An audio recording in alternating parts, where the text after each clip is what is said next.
Yo, yo, yo. Thanks again to BH in the back. Y'all, I just get so giddy every time I see that intro. Thanks for joining your host, Mike on the mic, on the Fins Tailgate for another episode of Drop the Mic. It is Saturday night. Got a little snazzy for you. Yeah, got a nice little vest on. Yeah, I even put my boots on for you. Ooh, let's see if I can show you. Yeah, there you go. Yep. But it's not just because it's Saturday night, yeah, ladies and gentlemen. Tom Brady retired. More about that in a second. But remember, guys, those of you already in the comments, thanks for being here early. Those of you coming in, please like, subscribe, share the channel. Guys, we're so humbled. We have 2 videos over 1,000 views right now, and it's amazing. Please check out the Fins Tailgate. Oh, you can go back to that. I was just going to roll away with it. But please check out the Fins Tailgate. It is the tailgate party that never stops. Check us out on Facebook, Twitter. You can check us out on Instagram. You can check us out everywhere, really. We're going to be on every social media platform here soon. Help support the channel. Get the Cash App and the Venmos in the corner. If you have any questions about how to do that, if you're willing to share some money, that's awesome. Don't forget about Tuesdays at 9 p.m., Tonk 7, TMI Tuesdays. It's going to be a game show, working out the kinks right now. It's phenomenal. It's going to be so much fun. Audience participation. Myself, Mike on the mic, has open mic and drop the mic Tuesdays and Saturdays at 10 p.m.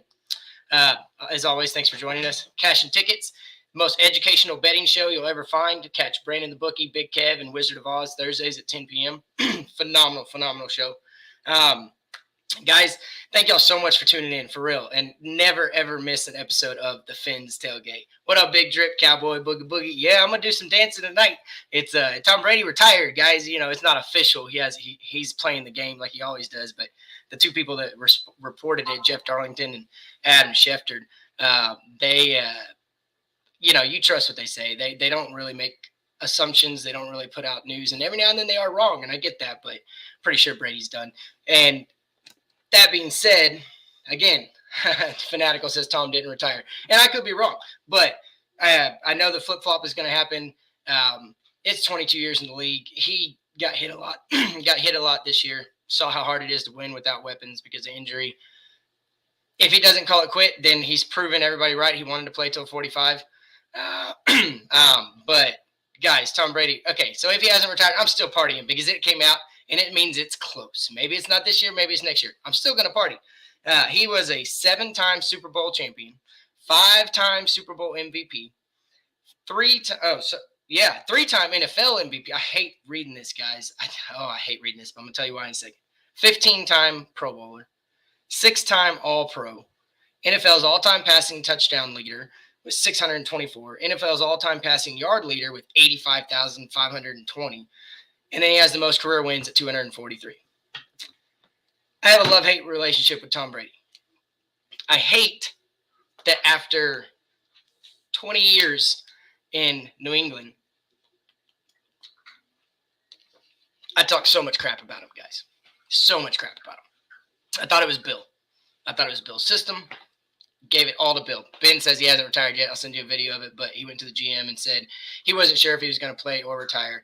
And yeah, John, he's already in there. Yes, one time kissing his son on the lips. But Tom Brady is the first person to ever piss me off. He's the first person to make me cuss at the TV during a sporting event.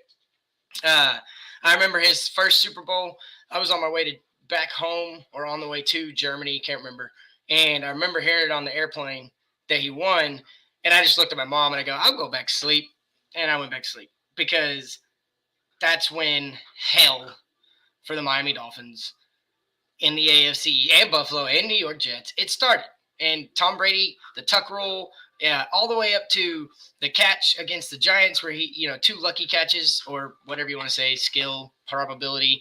But without 2 of those, he's got 9 Super Bowls. Who knows if he wouldn't have gotten a 10? And if he had a chance to get to 10, maybe he did. He will play a little bit longer. But, I just did not. I hated seeing him in a Patriots uniform for so long and dominate the way he did. But I always thought it was Bill. Miami fans are notorious for talking about how he dumps it off to wide open people. His ball placement's terrible. Julian Edelman and Wes Welker made him look good. Randy Moss made him look good. Rob Gronkowski made him look good. Aaron Hernandez, before he did all his stuff, made him look good. You can say whatever you want. He always had quarterbacks that were past their prime, or running backs that were past their prime. The receivers were you can go to Devon Bess. None of them are superstars except for Randy Moss. We're heartbroken in Miami that Wes Welker ever left anyways, but we never utilized him. But then he left New England, and he went to Tampa Bay, and he did what he did. And I had to eat crow after 20 years of talking just mad crap about Tom Brady.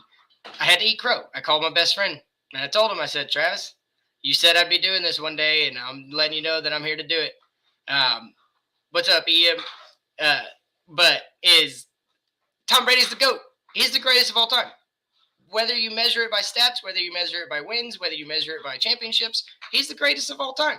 He set a standard of expectations at the QB position. I don't know about Tom Brady, but I cussed the hell out of Tony Romo. What up, Alex? Yo. But guys, no matter how you swing it, no matter how you want to paint it, Tom Brady is the greatest player to ever play the quarterback position. And he was a standard of excellence. He was a standard of it was next man up. Tom Brady used whatever he had at his disposal to be great. And to do it in 2 different organizations the way he did and just dominate first year in a new system. Well, I say dominate. He had his struggles last year. Anyways, they made it to the Super Bowl. They won it. First team ever to do it in their home stadium. No matter how I slice it, Tom Brady is the GOAT, and I hate it. And if he doesn't retire, well, then we get to watch him one more year, and we get to watch him decline one more year. He sucked against the Dolphins. He won when he needed to some years against us, but I loved it. At the end of the year, Patriots would be on the high end trying to go for the number 1 seed, number 2 seed, whatever it may be. They'd come in and in our orange uniforms, and we'd beat them in Miami, and it would be glorious. Now, I don't want to talk about our record up in New England, but if it was the last game of the season and it was in Miami, there was a really good chance Tom Brady was going to lose. And I love that about the Miami-New England rivalry is the amount of times that we were out of it, but we were able to dampen the excitement for them because, they'd be going in on a hot streak and all of a sudden they show up in Miami and get waxed by a team that was terrible. I mean Ryan Tannehill in the orange uniform was beating them. Unbelievable stuff. But enough about Tom Brady. I am partying for those of you who just got here. This is my, I got a full vest on. Even brought my boots out today. It is a party. Breaking news. The Raiders will offer head coaching job to Josh McDaniels. I think everybody knew that was coming. I'm going to get to that really quick, actually. And a little tangent. Josh McDaniels accepted a head coaching job to Indianapolis Colts and then backed out of it. So take it with a grain of salt if he accepts it. Let's see what Bill has to say. And that owner, we won't even talk about the organization. I hate New England Patriots, guys. I'm a Dolphins fan through and through. I absolutely hate the New England Patriots. But conference championship preview. And Alex says, we can proudly say we own Brady. Yep. And John says, and he gave up most of his salary, something a lot of players would. Oh, you know what? That's a great thing. That's what I meant by the standard of the quarterback position. Because, you can get into what he did with TB12 and how he charged the team and he's making money off the team while they were paying him through his business and the whole crazy ordeal that is and everything. But John brings up a really good point.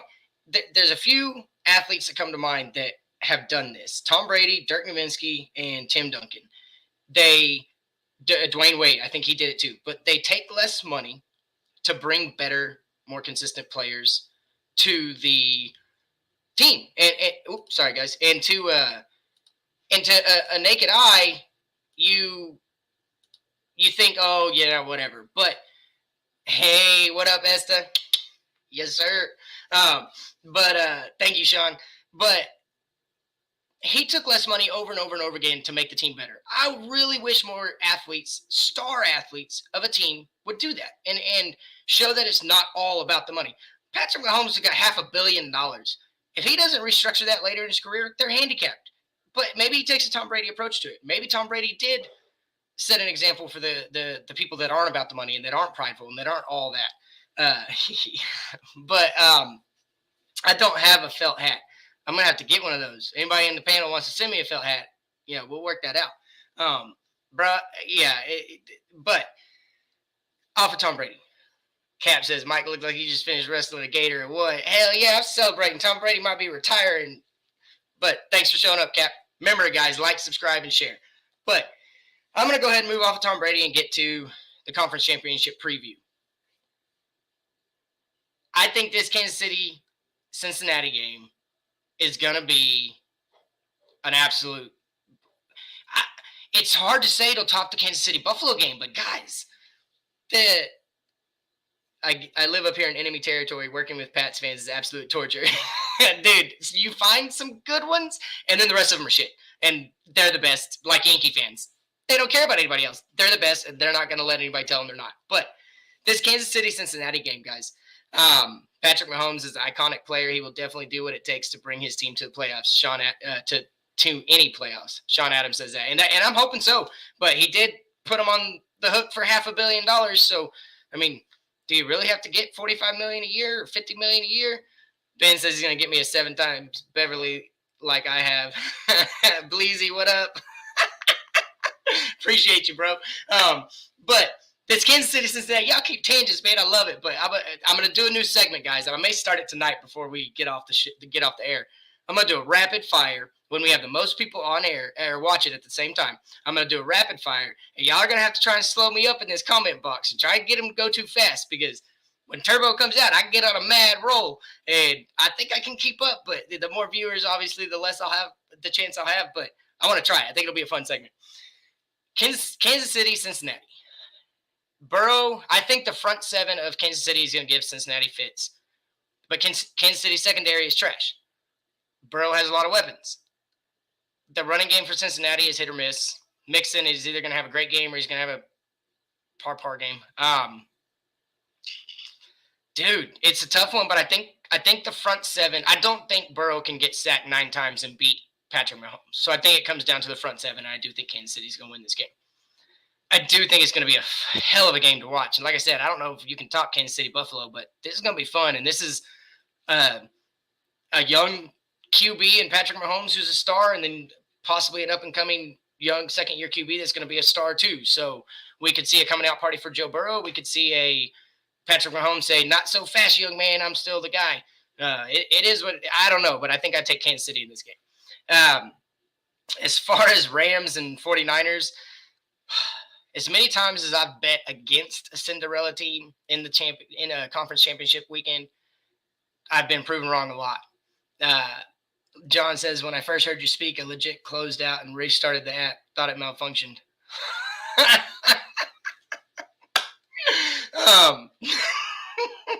don't even know how to take that, but that's awesome. That's funny as can be.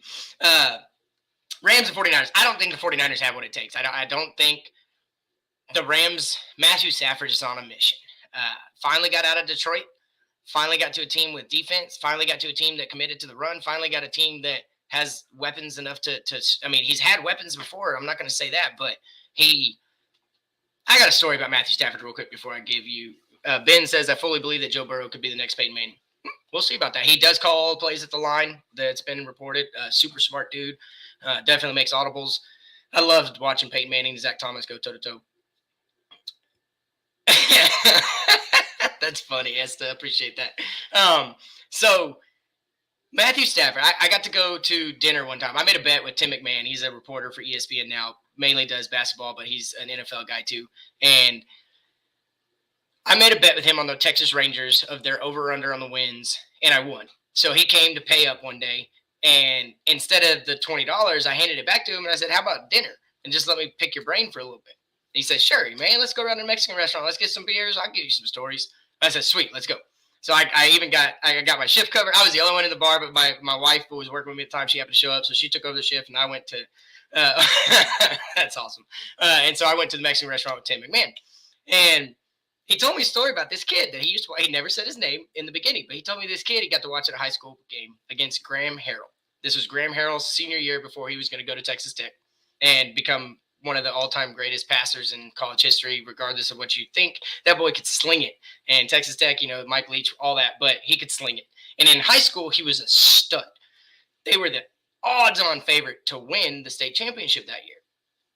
And so he tells me that it's 4th and 4. If Matt Stafford, a freshman, can get the Matt oh man, this is gonna be fun tonight. But Matthew Stafford had to get the first down. It's a freshman. Nobody knew who he was yet. He was still making a name for himself. He was prolific, but he hadn't really put himself on the map yet. Well, it's freshman year, state championship, 4th and 4. They need to get a first down, and then they would win, ice the game, ice the clock, whatever. It was gonna be over. And he watched Matthew Stafford scramble all the way back about 10 to 12 yards. And then he went around to the right and got about right where the hash marks are on the side. And he flung the ball like this, and he went around a guy and then hit his running back doing a flare route. A wheel route, and he hit his running back for an 8-yard gain, and they won the game. And he goes, I knew at that moment in time that this kid was going to be one of the greatest passers in the college history, and I knew he was in it. The sheer flick of a wrist and the power and the accuracy I watched him do it against the Dolphins, where he went around guy and got a guy in the back. I think it was maybe 2 or 3 years ago. And the Dolphins needed to win the game, and Matthew Stafford killed us. It was at the end of the game, and he ended up rolling out to his left, and he threw it, and it went around our linebacker and hit his running back in the back of the end zone. But he could bend the ball, and that's a really cool story about Matthew Stafford that I got to hear from Tim McMahon. I'll tell you all some basketball stories later on. But in this game, I think Matthew Stafford finally got out of Detroit, and he thinks that he can do it, and he really believes it. Not that he hasn't ever thought he could do it, but I think he believes it, and I think that team believes in him, and I think that team, Von Miller, Aaron Donald, Jalen Ramsey, a bunch of veterans, those 3 veterans specifically, Robert Woods going down, I think that galvanized the team. It's very good for the community with all the good. But Mahomes has that intangible. Yeah, exactly. But I think they're all playing for Stafford. Not that they're not playing for themselves, but I think Ramsey realizes why his hat looked like a goalpost. That's cool. I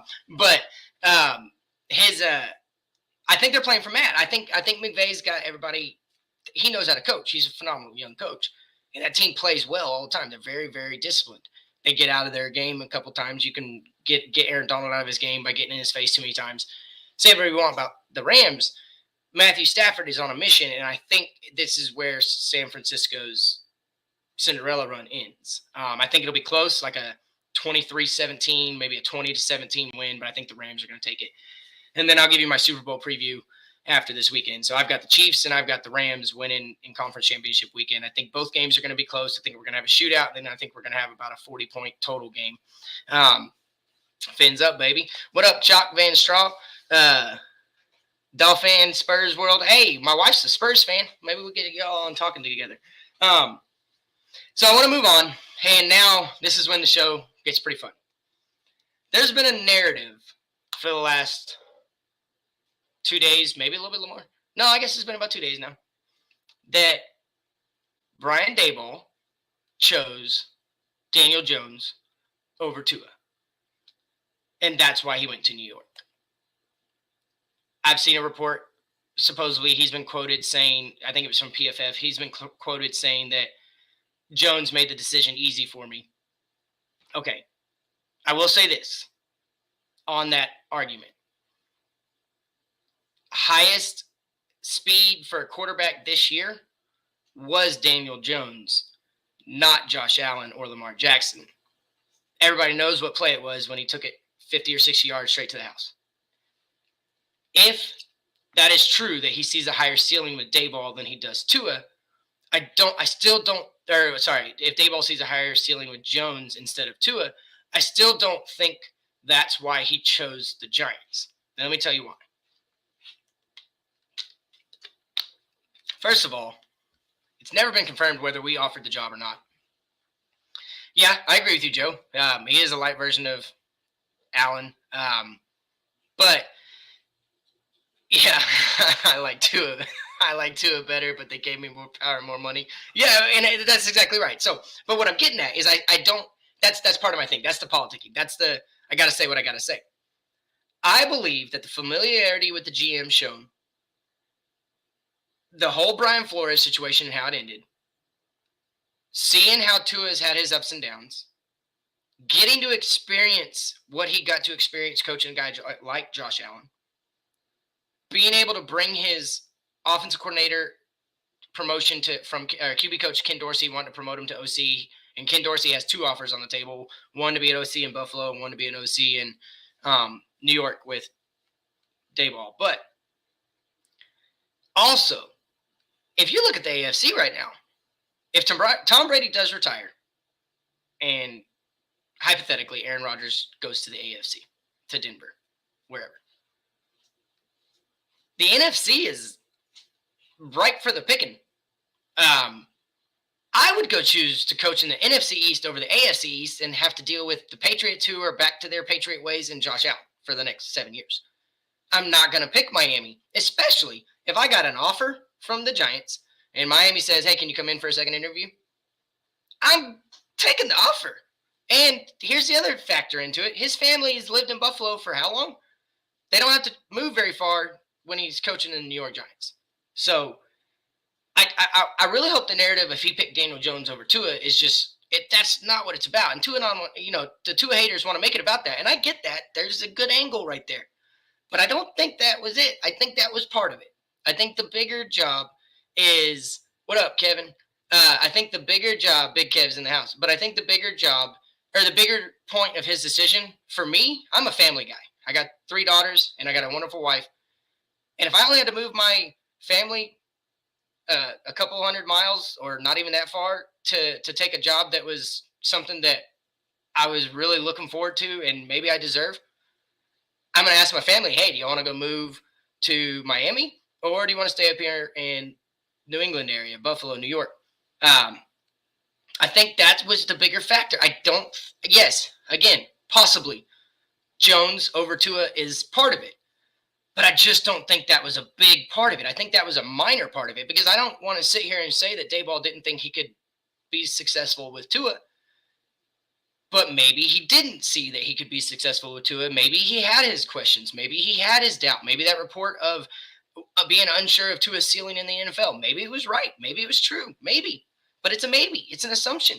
So I just wish people, especially the Tua haters, I wish everybody could just Stop hating on him so much and get to the middle ground and realize that there's a lot that goes into it. And I'm on record. Y'all don't want to confuse me with being a Tua non because I am not a Tua ear. I am not in love with Tua. I didn't want Tua. I do not want Tua. I don't mind if Tua's here, but I'm not a Tua fan. I want to get that straight. But maybe, just maybe, Tua has to change a lot, and Daboll didn't want to tie his success to a quarterback that he's going to have to put so much. It's not because the cap room and everything. So, like, it's really hard for me to have this argument because the cap room available in Miami is amazing. So I think that had to go into too, and maybe that's why it was so, or maybe that's why he was contemplating Miami over New York. Maybe he never even contemplated going to Miami. But when it comes down to Tua, I just think that Daboll, I just think he saw. And I'm not going to go to Villa. I'm not telling. I do not think I said Jones is better than Tua. That is not coming out of my mouth at all. I think there's something to Daboll looking at Tua and the status and the mental status and the physical status and the everything that goes into his inconsistencies. Great winner, great footwork, phenomenal pocket presence when the pocket was there. Really good anticipation. Think a second-year quarterback, it's hard to expect them to go through all their reads. Some of them do. So maybe he didn't, he missed guys like Waddle on open routes and things like that. But he was just inconsistent. Had flashes. Everybody wants to talk about the Kansas City game and the Arizona game, and he played well, and I get that, but that was flashes. So if Daboll gets to go where he has more power, a familiarity with the GM, and a quarterback that maybe he sees something similar to Josh Allen and he's already done it, that's why he went to New York. I don't think it has anything to do with Jones or Tua as far as picking one or the other. And I really hope the Tua haters would stop it because it's just pissing Tua on off, and I think we've pissed him off far enough. We need to bring him back down a little bit, guys, because, well, I say that, and then the last segment of my solo show is going to be, oh, goodness. But, so, that being said, Jones, Tua, Burrow, talked about Mahomes, talked about Josh Allen. I even mentioned Lamar Jackson's name. There's a shift in the NFL coming, guys. We're shifting from the veterans and the older QBs to a bunch of young, studly QBs. And it's happening right before our eyes. If Aaron Rodgers leaves to go to another team, Big Ben just retired. Tom Brady supposedly is going to retire. If not, he only has a year or two left. You're seeing Russell Wilson's getting, he's one of the older guys now. He's about to switch his team. We're seeing a shift with, if you don't have a young, studly QB, there's guys like, and it like irritates me that this is coming out of my mouth, but there's guys like Andy Dalton. They're going to be a bridge QB. Mitchell Trubisky's probably going to be a bridge QB somewhere. Marcus Mariota is going to be a bridge QB somewhere. Hell, Tyler Huntley's going to be a bridge QB somewhere. We're about to. Rivers retired. Yeah, Mannings are all gone. Rivers retired. That's more to the point. Is that we're about to see a QB carousel unlike anything we've ever seen. I think you're going to see so many teams just trying to get that one QB to get them to their next star. And I think it's going to be weird, guys. We're going to get some really fun, interesting football next year. I think it's going to be a lot of bad football, but a lot of good football and a lot of exciting football. And, Jameis, 30 touchdowns, 30 interceptions, that kind of stuff. I think that's going to happen a lot next year. Change is coming from El Capitan, and it starts here in South Florida, bitches. Toss Boss Ross. If I have a swear jar, I got to put it in there. Man, this is hat for me. Thanks, Dolphin. Spurs world. So this shift in the QB is going to be interesting because there's so many different things at play. There's so many different variables right now. If Aaron Rodgers chooses to leave Green Bay, who's the NFC got left? If Tom Brady retires, who's the NFC got left? Matthew Stafford's getting up there. Jimmy Garoppolo's not great. Trey Lance's isn't great. Dak Prescott, you can argue for him. Taylor Heineke in Washington. I mean, Russell Wilson, where's he going to go? I'm going to Kyler Murray. Yeah, say what you want about him. It's crazy, man. There's about to be so many quarterbacks in the AFC. David Mills, but he's AFC. But yeah, he might be on the move too, though. That's true. But if Watson's not going to be cleared, yeah, that's funny. So I'm really excited about the shift in the NFL that's coming with all these QBs that are going to be on the move. People are going to be just throwing a lot of money at some mediocre guys because they need a bridge QB. The Chalk Van Straw says the running value will increase. Huge turnover for sure from Rhinos. Yeah, I think it's gonna be fun. I'm really excited for next season, guys. Minus my Dolphins, I'm just excited about next season. I think it's gonna be some interesting football. There's gonna be a lot of parity, especially in the NFC, and it's gonna be hard not to preseason pick the AFC, whoever comes out of it, to be the favorite. Yeah. There's some fun football coming next season, I think, and it's just gonna be fun for us as fans. The wins and losses are gonna be all over the place.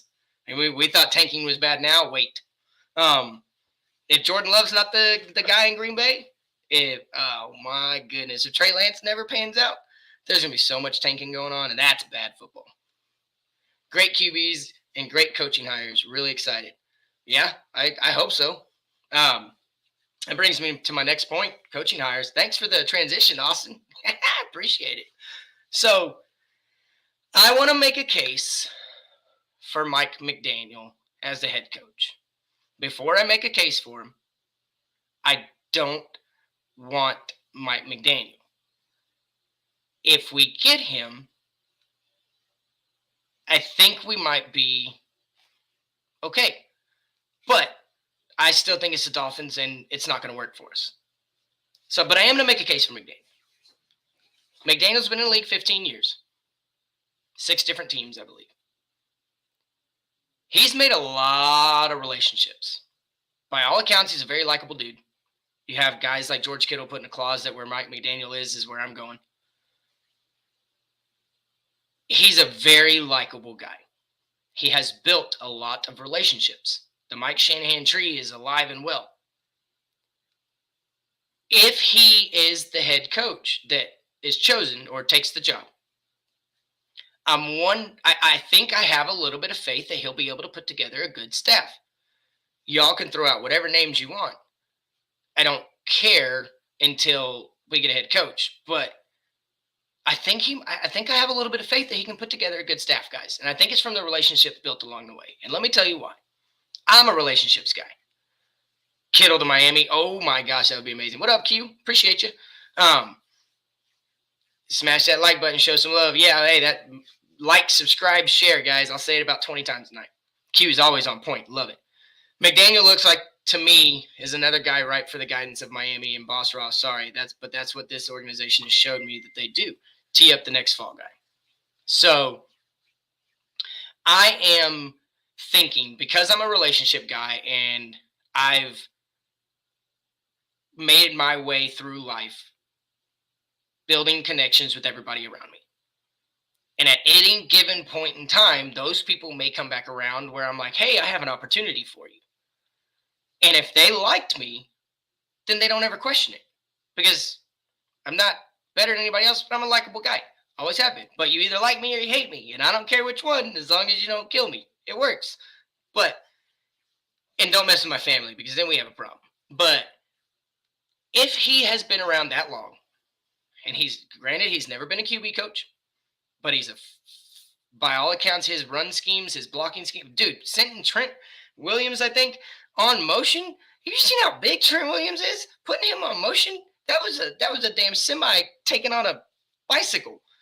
So, yeah, burning bridges is a bad idea. I did that. 100% did that.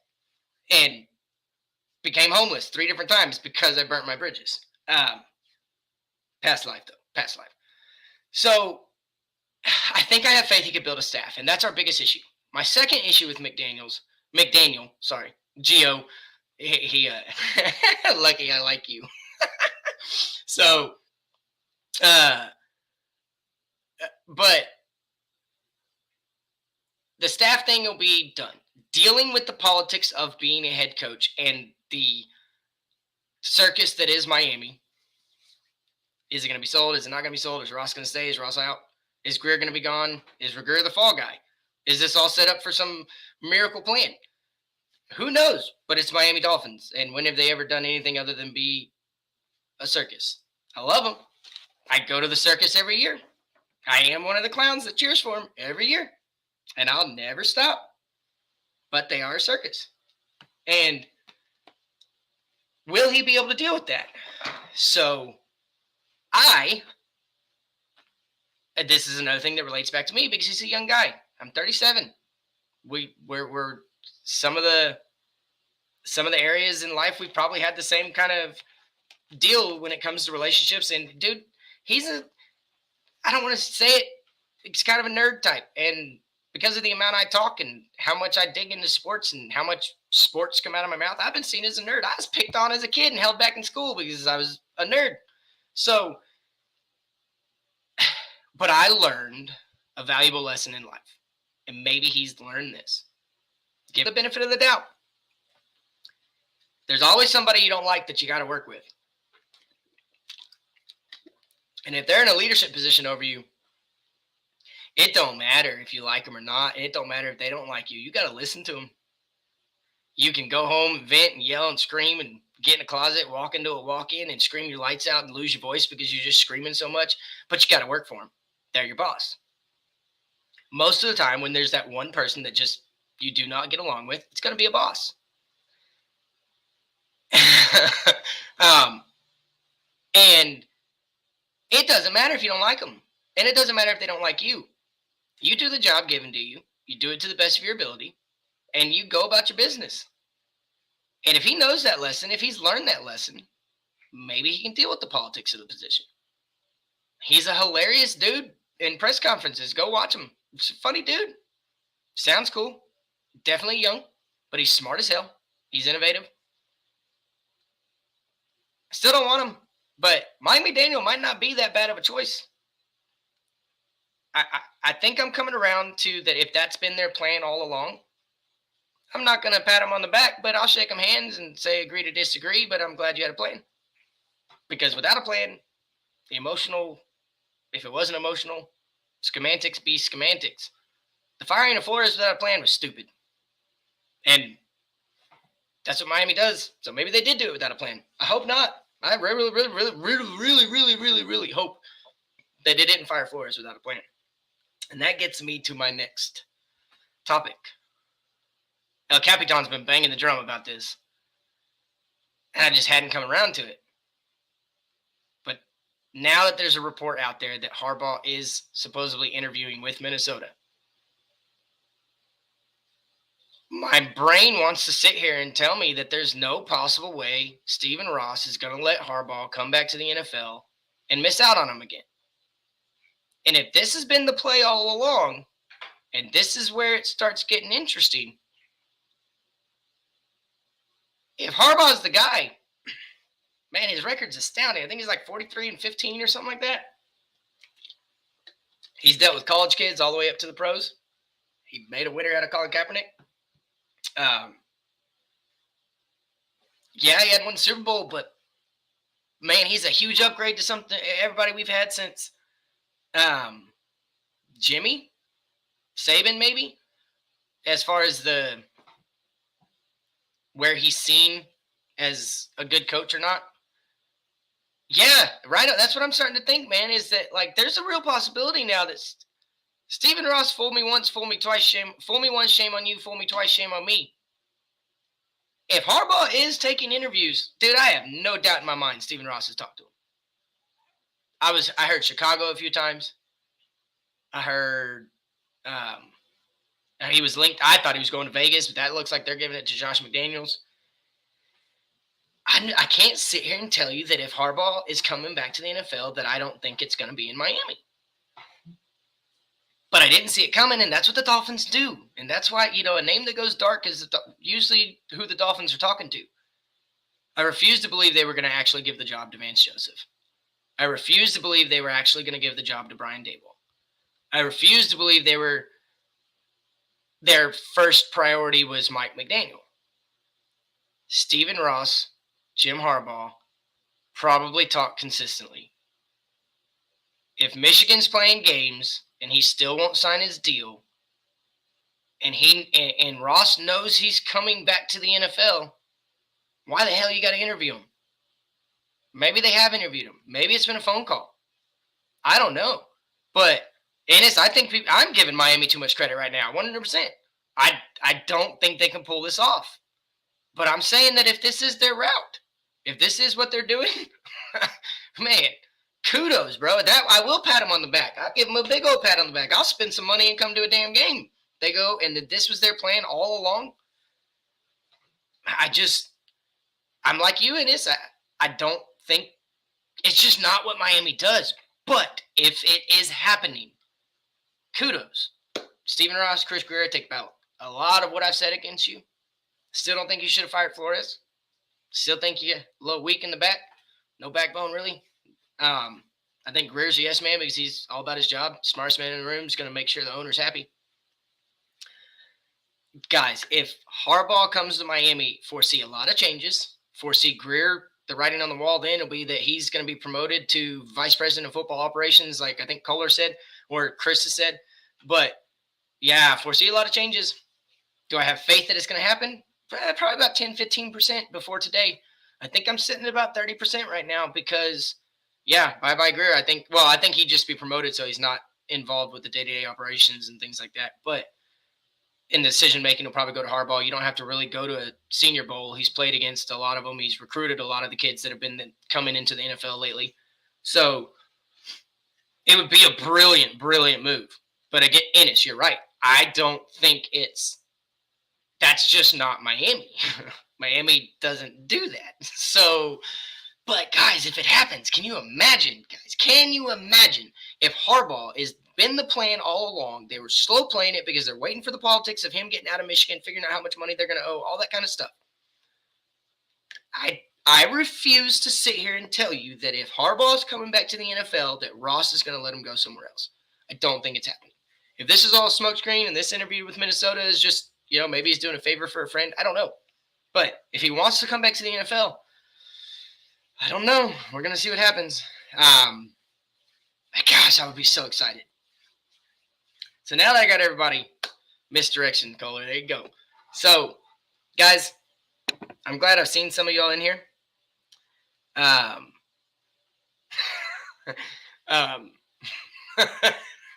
really nervous about this next segment. But, guys, I did some research today.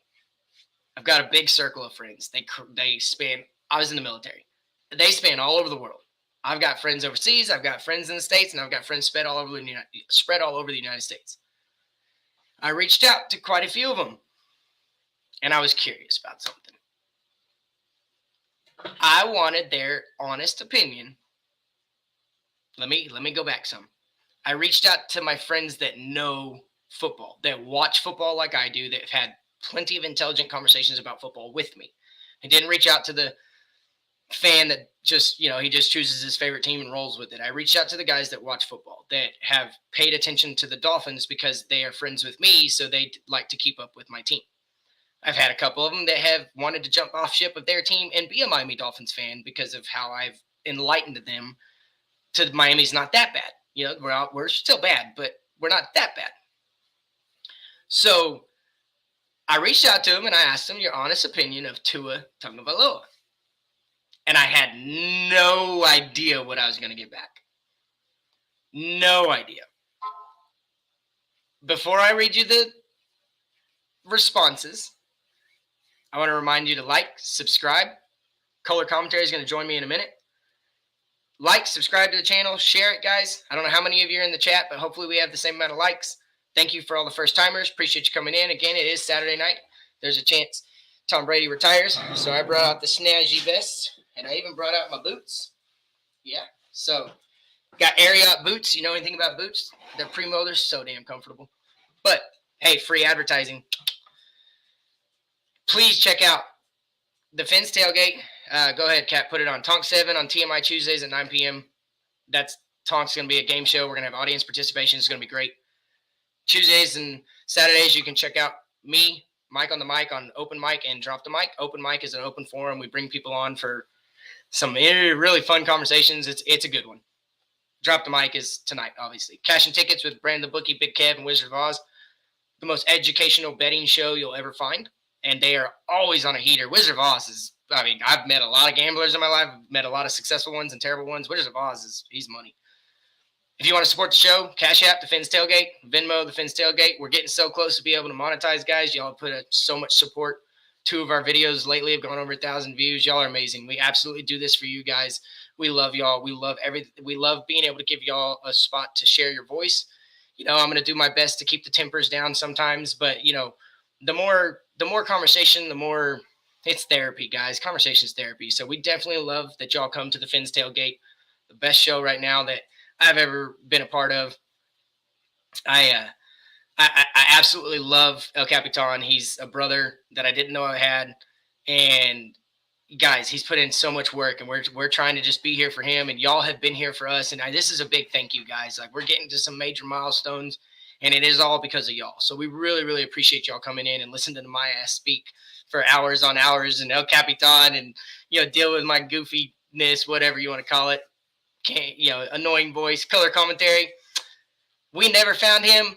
Oh, I would have been disappointed, because the moment I heard his voice, regardless if it's on TV, podcast, whatever, he's got that voice. I could listen to him talk sports all the time. Really good. But thank you again for being here. Please like, subscribe, share. Let's blow this thing up, and we're going to take all of y'all with us. So, Color, thanks for joining me, bud. You ready for these responses from my friends? Yep, and I just want to say I appreciate the compliment. And with that being said, I want to lick you all over. Yee! Just kidding, man. Just kidding. All right, so it's an old Whoopi Goldberg joke, man. Come on. It's all right. It works. So first person I asked, his name is John, and he's a Jaguars fan. He has no hate towards the Dolphins. He said, "My gut says I have a hard time seeing him ever being a top 10 QB." That's from a Jags fan, Kohler. The next one, Ricky. He's just an NFL fan.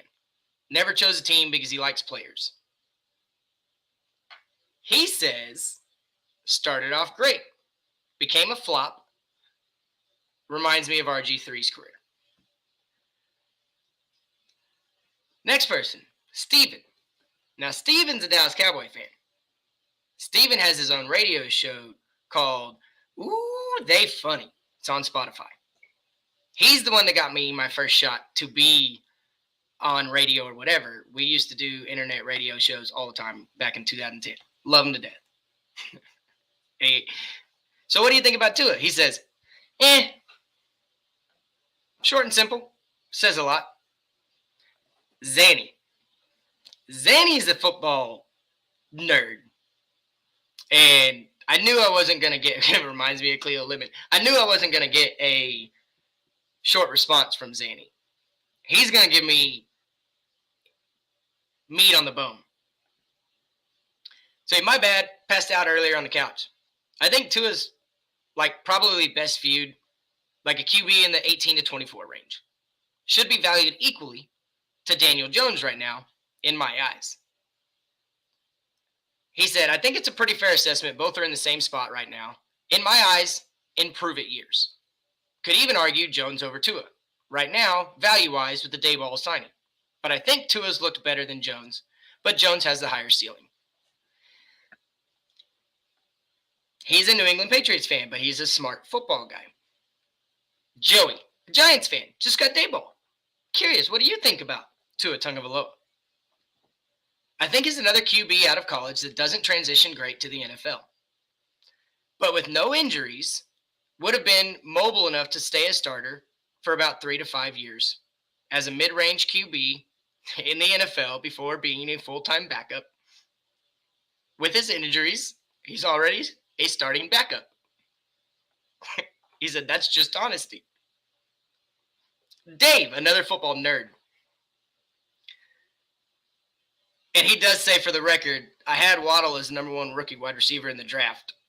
So he definitely think we did good there. He's a Patriots fan, but he says, quote, I'm not one of the bad ones. Means he's never hated me for being a Dolphins fan.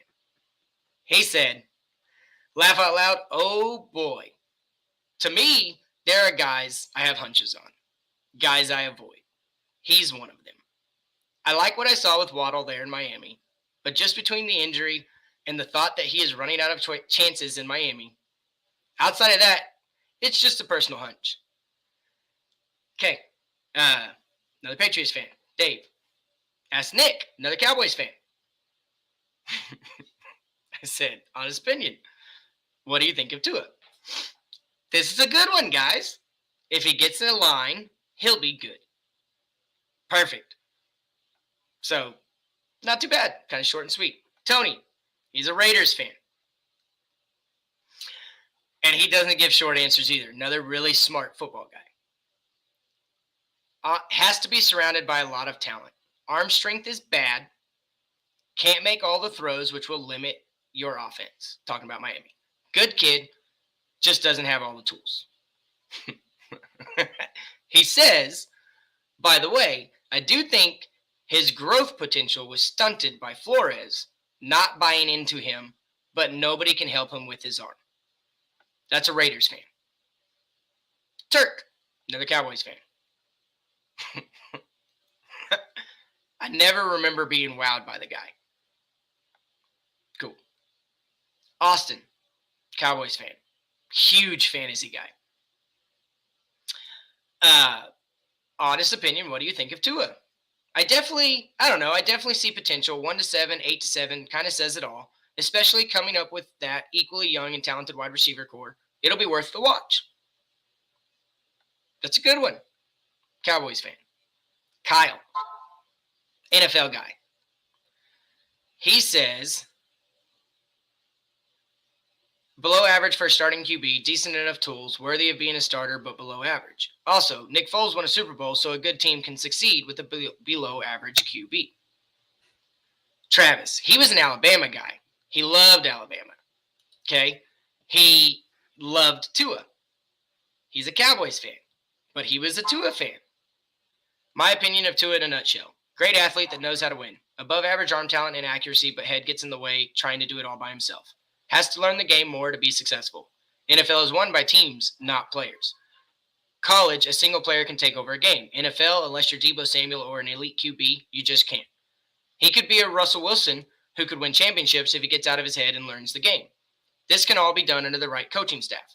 Problem is here, you have to finding the right coach and their QB. Andy Reid and Mahomes, McDermott and Allen, Peyton and Dallas, or when he had Breeze, Belichick and Jones right now, McVay and Stafford right now, Shanahan and Jimmy G. This is not my words. This is a quote. There are a couple others, but this is your top dogs as far as QB-minded coaches. It's a good one. Gabe, garbage, not going anywhere with him. He's a Cowboys fan.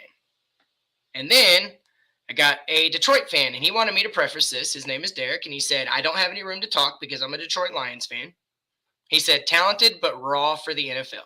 The problem I have is his durability. Injuries were a question coming into the league, and I don't see that changing. Awesome.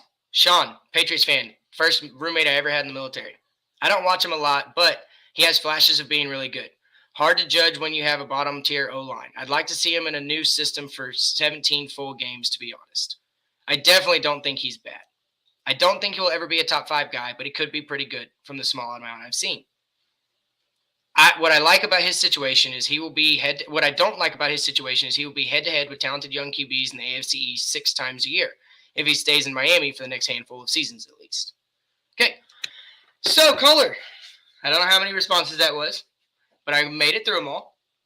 And I'd really like to know what your overall impression is of where Tua stands nationally. Well, I'd say that was a pretty fair consensus. I mean, I think it's across the board. I mean, you had some a little more critical, some a little less critical, but I think for the most part, that was absolutely a fair criticism or fair evaluation, and kind of where my eye test puts me as well. I do the last point about a full 17 game season in different, same, whatever system that whatever coach thinks is going to work. You know, I could see that's probably the best argument that any of the Tuaniers have made yet. And that's simply because, I do grant the fact that for a quarterback to be a field general, and he has to know that's what he is. He has to, even if it's faux, even if it's, embellishing him, whatever, he has to know that. Now, I'm not talking about feeling for himself that he's the greatest thing since sliced bread. I'm not talking about the two in ears whispering in his ear that he's Marino, but more like, hey, look, sink or swim. This is yours. This is your plate, and here's everything out on the plate.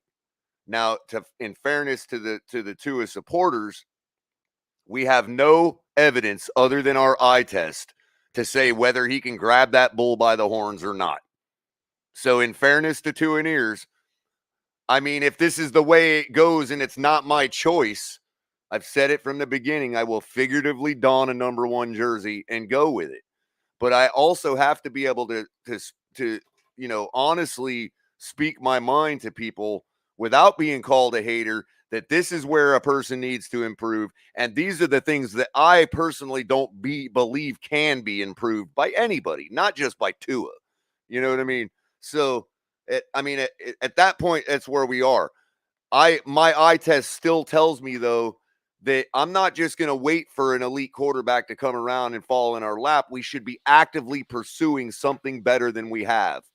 Whether what we have can get better, whether it can get to the point of better that we want it to be, it doesn't matter. We cannot be left holding the bag 4 years from now when we find out that we were right or that Tua and ears were right. You see what I'm saying? It doesn't matter. We have to be pursuing that now. Or we have to decide that we're fine with being absolutely nothing for the next 4 to 5 years, as we have already been for the last 25. Hey, if the fan base agrees on that, then we can go with it. Then we're just crap, and I have to sit here and live with the ridicule I do up in the 5-6-1 for the next 5 years that I've been living with for 25 years every time I don these colors. You know what I mean? It's not like I'm in the 305 where people just love these colors for the sake of it. I'm about 75 miles to 100 miles north where people don't have to like the Dolphins. Let's be honest. You know what I mean? Games. Dude, I'm in Dallas. Come on now. Yeah, I'm just inside the blackout zone, the old blackout zone, where if the games didn't sell out, we were stuck listening to them on the radio. On the radio, yeah. You know what I mean? Mm-hmm. And that was because the NFL decided if the game don't sell out, then poor people like me should be able to afford to drive 75 miles south and buy a ticket to the game. That was the purpose of the NFL rule, to keep the stadiums filled. You know what I mean? But I just want to kind of add this anecdote that I've been talking to the guys, kind of all day in the back in private conversations about, where my eye test comes from, why I'm so adamant that what I'm looking at is below my own personal standards, or at least that my standards should be where they're at. Pause for 1 second, and I'm going to let you keep going, but I just want to ask you one thing. Declare right now, do you hate Tua? Absolutely not. I don't really. Keep going. I don't hate anybody. And I don't hate, especially I don't hate somebody that has balls enough to get on an NFL football field and stand up to those 6'5" defensive linemen. I mean, come on. You know what I mean? That's why I feel like I'm being gaslighted, because you know what I mean? To call somebody a hater, that gets to, I know we're in a different paradigm now with language in this day and age, but I grew up in a time where that word actually still meant something. Yep. And it hurts to hear somebody call you a hater. It really does. Did you like Tua at Alabama? I didn't watch enough, but as far as the highlights, that's another issue I have. I've only been fed 2 highlights.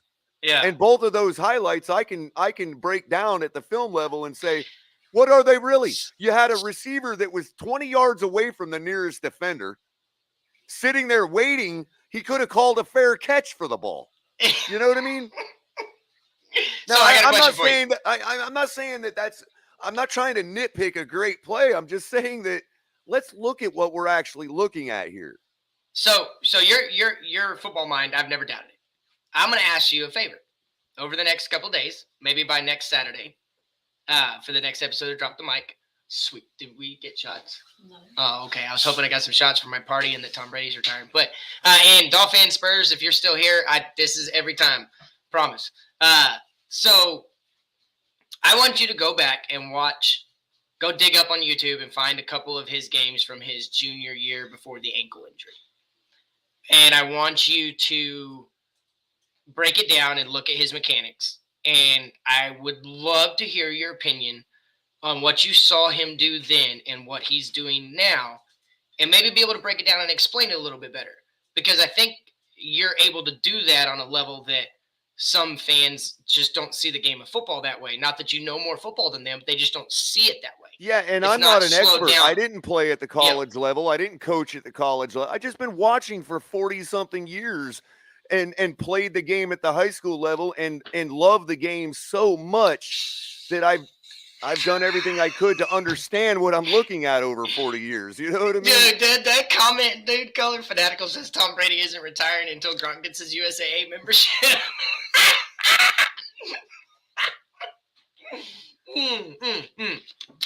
Guys, all right, so Yeah, and the look on the agent's face is priceless. every time, She can't understand. Like, am I not speaking English to this guy? So, I do want to put out some names. These are some possible names that I think if the new head coach that's coming in wants to bring in a can I finish Yeah, off go real ahead, quick go ahead. before you go down Yep. that road? Yep. So the last couple days I've been just out of nostalgia, and it's pure coincidence. This was nothing. This was not an exercise to compare to Tua, which is what everybody will project right away. Mm-hmm. But I just happened to.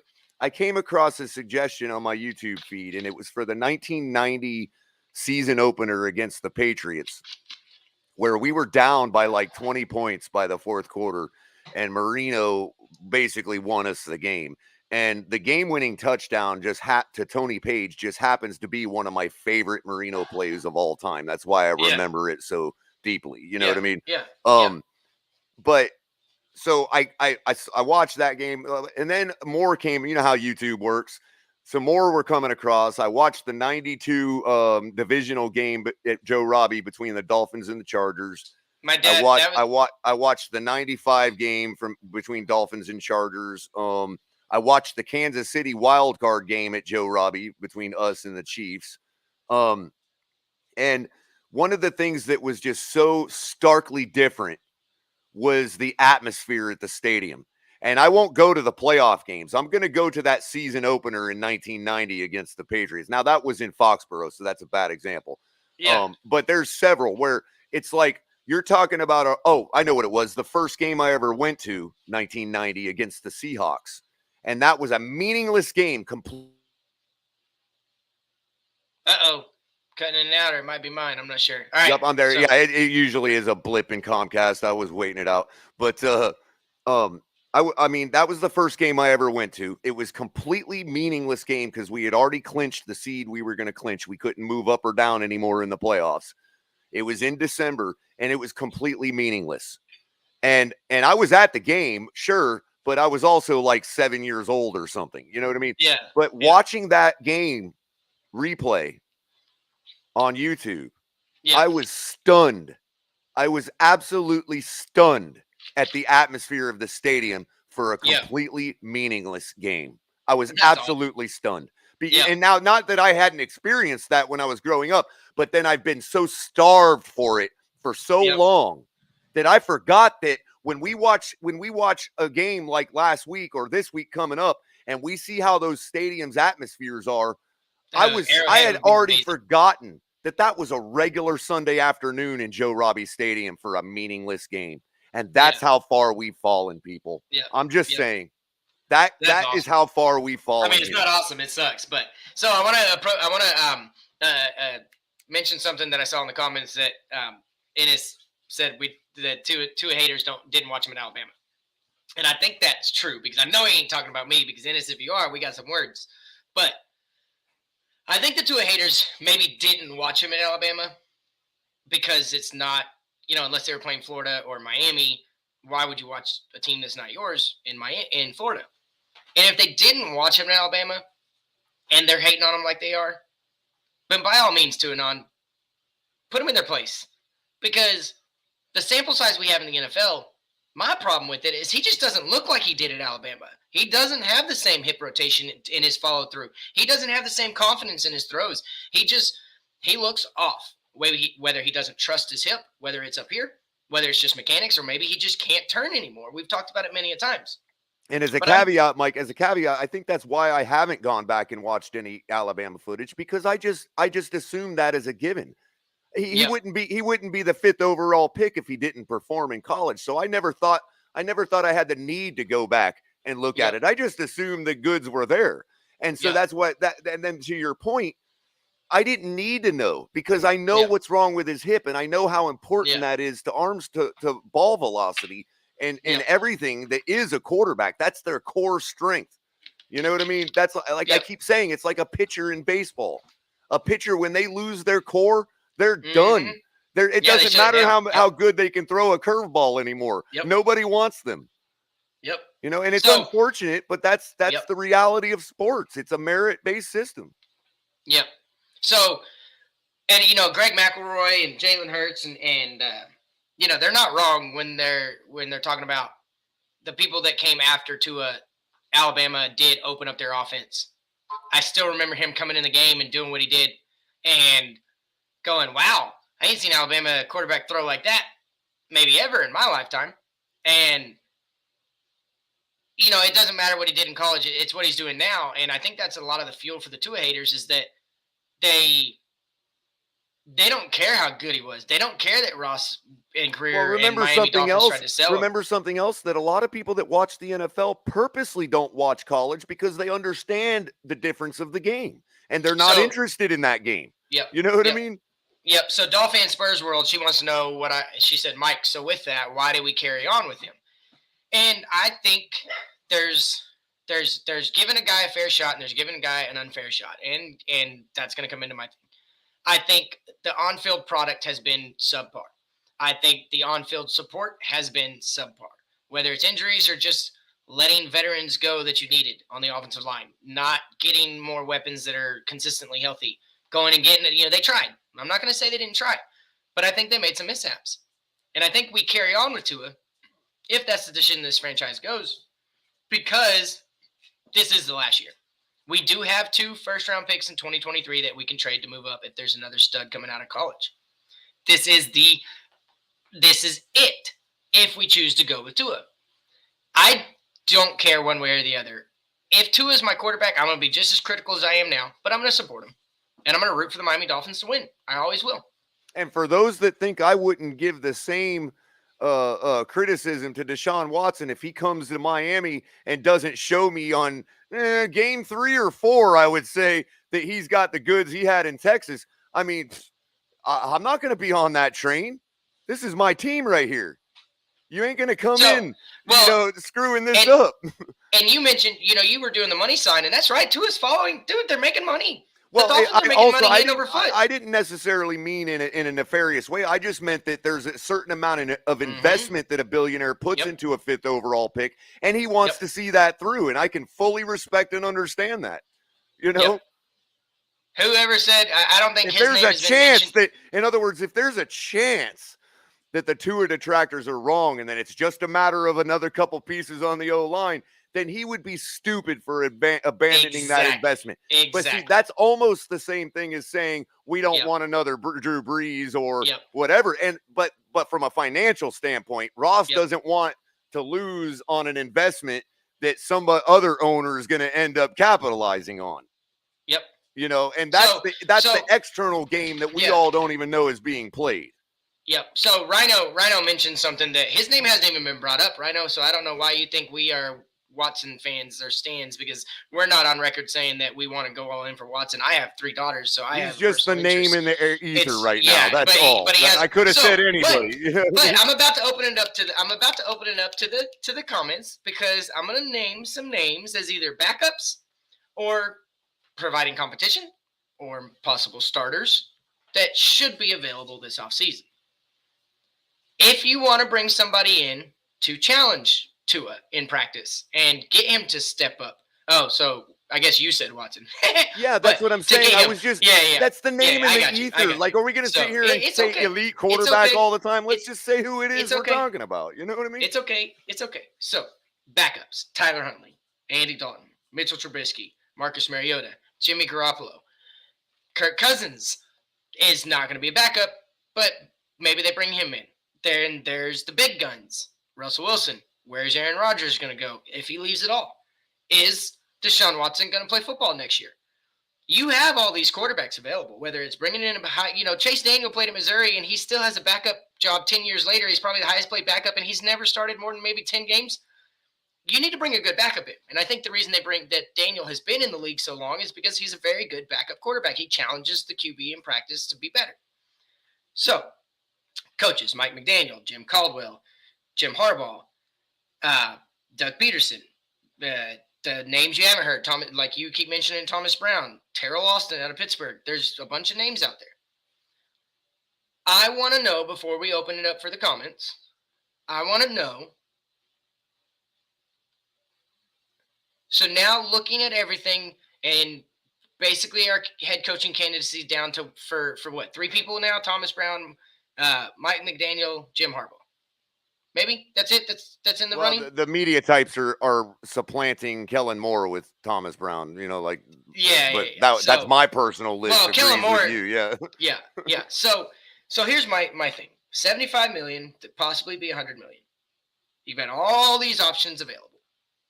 You've got options that will feed. I mean, Terran Armstead, trade for Kamara, go trade for Ridley, sign Chris Godwin, go get Ryan Jansen out of Tampa Bay. I don't care. There's a bunch of people you could do. There's options everywhere available right now to improve this team in a drastic way. Do you think they are going to go quantity or quality? And do you have faith that their choices on the quality will be able to provide enough support to Tua that he has a fair shot this next year? Do you think Miami is going to go quality, quantity, and do you trust their decisions on the quality of the players they bring in? Well, here's where I have to be fair and honest with myself is that, no, I am not a believer in Tua. Everything that I said that needs to happen for him to be up there, first of all, even if all that happens, I don't believe that his ceiling is high enough for my expectations. So it's really, really hard for me to answer that question because I just simply am not a believer that any of that will matter. You know what I mean? That being said, I think at this point, you just have to load us up with as much weaponry as we got. Like TD says, to eliminate every possible excuse. And I don't mean to say, I don't mean to say it like it. I don't either. But what I'm saying is, give him every possible asset to succeed. For him to succeed. And if he doesn't succeed, then we can put it on him. And I'm sure he would do that himself, as far as I understand his character. Because the biggest irony here is that a lot of Tua supporters, and especially the extreme ones, the two-in-ears, let's call them, they actually disagree with their own guy. Damn! Yeah. In case Tucker and Cube didn't understand, they are in disagreement with their own guy. That's right. Tua would be a Tua hater. Okay, so I got to stop you, Kohler, because I this is impromptu. Just saw the first instant of it right there. Alex brings up TD. Which TD? Steelers fan, Cowboys fan, Eagles fan. Guys, if you're going to base that, and I'm not speaking for TD at all. I'm not going to try and put TD's words in his mouth. But if you're going to hate on him for having channels for other teams and trying to put on a show and put a good product for those teams, y'all are going to hate me. Because I can talk about any damn team in the NFL. I can talk about any damn team in MLB, NBA, NHL. I think we should stop hating on him so hard that he's trying to reach out and he's trying to make a living for him and his family. And he does have knowledge enough to talk about these other teams. Now, there's a different story for a different day that I will say one day, and it's if he calls himself a fan of the different teams, then TD and I will have an intelligent conversation about why I disagree with being a fan of two different teams in the same sport. That being said, please stop hating on the guy. He's phenomenal. He's given us a hell of an opportunity. He's given some other people's very good opportunity. And, I know, Alex, this isn't directed at you. This is definitely directed at somebody else. But, I think we should just lay off of him just a little bit because I can talk about every team in the NFL and I can go deep down the roster on every team in the NFL, but that doesn't make me a fan of the other team and it doesn't make me less of a Miami Dolphins fan. Anthony, Kohler, this question is for you. He said, would you be okay with bringing a guy the same age as McDaniel if he is the higher at head coach? For example, a guy like Kingsbury who has head coaching experience. Well, yeah, I don't really care for Kingsbury myself for other reasons, but if you're talking about just making an analogy to another person like that, again, I mean, I don't know about the offensive mind of Thomas Brown, but again, I'm a huge proponent if we're going with this type of coach to go with the guy that's actually learning the position. Head coach. I mean, because we all sit here and say that we point out Flores's flaws and we say his flaws means that he's not a head coach because he only talked to the defense. Let's say it just to be, kind of flippant and move the conversation along. Well, who's to say that that it doesn't go the reverse way with a guy like McDaniel? Next thing you know, the defense is crashing the party and wanting out. You know what I mean? So what I'm saying is, a guy like Thomas Brown, he's been a running backs coach. He's been an offensive coordinator, yes, for a college team, but it was the Hurricanes. I know I keep emphasizing that, and there's a good reason for it. Go you. Hook 'em all day, every day, baby. But, well, it also suggests a certain amount of excellence to me, by the way. This isn't something I just throw out there talking about people from the U. You know what I mean? There comes a level of excellence from the University of Miami in all facets of life, not just football. So that aside, the guy is an assistant head coach, which means that, okay, so Mike McDaniel, offensive coordinator, calling the plays. Maybe he is, maybe he isn't. But bottom line is, he's only learning that. Right now, there's a guy standing right next to a guy from the same tree of coaching, one that is actually arguably far more successful than McDaniel. I don't care if he was coaching him up at an earlier video or not. McVay got the head coach job at the Rams. That means he is far more qualified than McDaniel. At least somebody's eye test said that. That's smarter than me. Okay. And now you got the guy that's standing right to the left-hand side of Sean McVay on the sideline, not learning how to be an offensive coordinator, not learning how to be a DC, not learning how to be a wide receivers coach. He's learning how to be the head coach, the leader of the locker room, the men, every facet of it. So all these problems we talk about that Flo I gotta respond. Here's a guy that's learning about all of that stuff next to a guy like Sean McVay. That's my underling pick right there, Thomas Brown. Tony, you just hurt my heart. I know Texas is overrated since 2005, but come on, bro. And we are going to, Arch Manning, top of his list is Texas, but come on, Tony, really? Okay, here you we go. You hurt me like that? Right, and we'll fix Rhino's problem with that right here. Thomas Brown's a genius. Now you heard somebody say it, so go ahead and tweet it. Somebody said Thomas Brown's a genius. Hang on, bring Tony's comment back up. He says, it just hurt my heart. I didn't want to read it. Texas is the most overrated college team in college football. They don't deserve the hype they're getting this year, even with Quinn quarterback. I'm sorry. I know you're a Longhorn fan, Mike. Damn! Yeah, that one hurts a little bit, Tony. Like, I ain't never talked shit about you, bro. Like, that's my team, bro. They're literally, guys, look, they're literally on my heart. You can't talk shit about my team like that. You want to make me mad. Okay. We'll go down this road, Rhino. Who am I? Okay, I'm nobody. And neither is any of the people that are saying that Mike McDaniel is a genius. So, all right, so here we go. Guys, please, if you're in chat, click the X, hit the like button, click the chat box back open. Please, guys, just like it. If you're having fun, looks like y'all are. Besides the fact, are we gonna get out of here? This ain't your show. Get out of here. Hang on. Besides the fact, I'm sorry. No, you're good. Go ahead. I was gonna say, are we actually gonna say now that McVay's eye test is not genius? Well, there you go. I don't need anybody to say he was a genius. McVay made him his assistant head coach. All right, so guys, I'm about to drop the link, but we got some different things going to go on tonight. Most I'm going to have on the screen at one time is going to be 4 people. I'm going to give everybody ample time to say their point. But once your point's done, I'm going to drop you to backstage. If you want to stay back there, hey, it ain't cashing tickets. Get that off of here. A few moments later. Oh, really, Cap? Come on now. So, but here's the deal. So we're going to put you in the back, and we're going to have 4 people on screen. Me, Kohler, and 2 people. And we're not going to scream and yell at each other. You want to try and get your point in, I get that. I don't want any hate. I want both sides on here. I want a good level playing ground. So please, when we come on, let's do this professionally. Let's let everybody speak so we can hear everybody finish their thoughts. And if we And get I too will only radical, be in question mode. I will not be making statements. I will only be asking pertinent questions in this panel so that we can try to keep the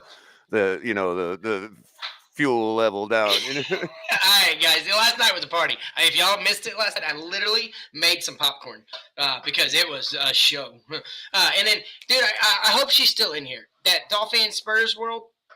A really quick story before we get into this, and he's gonna drop the link here in just a second. You're asking a lot, Mike. Every podcast has people. I like it, but y'all gotta trust me because at the end of the day, there's a mute button where I can mute everybody. And if it gets too crazy and people are trying to get their word out, I'm muting them. Hey, but, and they'll mute me too. They'll mute me too. They've proven it, so don't worry about that. So here's the hey, and Dolphin Spurs world. I wasn't asking you to go do it. I was asking Kohler because he admitted he had never done it. But here's my quick story. Real quick. I'm sorry, Mike. On that one point, if I go do that, in fairness, everybody else that wants me to do that as a deal, they have to go watch Deshaun Watson destroy Lamar Jackson in Clemson versus Louisville from a couple years back. If I watch the Alabama footage, they have to go watch that game. Fair? Yep. So, all right. So here we do. Gary Patterson was starting. Hey, people in there supporting my Longhorns. That's a different show, guys. This is a Dolphin show right now. And Tony doesn't want to get on that because if you really want turbo, let me defend my Longhorns because I will let you have it and I'll be very respectful, but you don't want it. I promise you. So real quick story about the Spurs. When I met my wife, she had never been to a basketball game, but she is a diehard Spurs fan because of a friend of hers while she was in high school. I'm a diehard Mavericks fan, as you can see. Got the bumper, everything. So I get this bright idea that I was going to propose to her, and it just so happened on our anniversary, the Mavericks and the Spurs were playing each other in Dallas where we live. So I went through 5 different plans that day, but finally got to the point where I got a fan. Cowboys fan, just subscribe to your channel. This is good football. Thanks, Mally Mel. So I proposed to my wife before a Spurs and Mavericks game in the middle of Victory Park where there was tons of people watching, and the whole thing was put off because everything went wrong. And while we were at the bar, she was trying to get off, and we were trying to do a pre-game shot. She had no idea what was going on.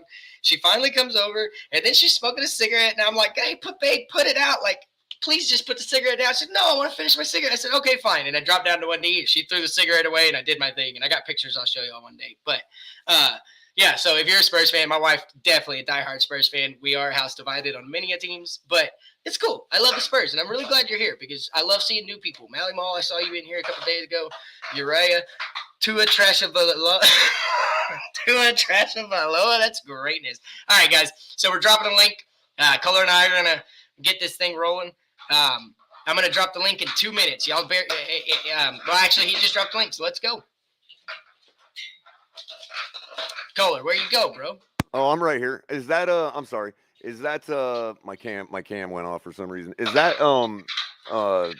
Tua hater incognito? Is that who that is? Tua Trashavaloa? I don't know. Tua Trashavaloa. I like the name. It's catchy, but and then Q already in here, and Uriah got him going.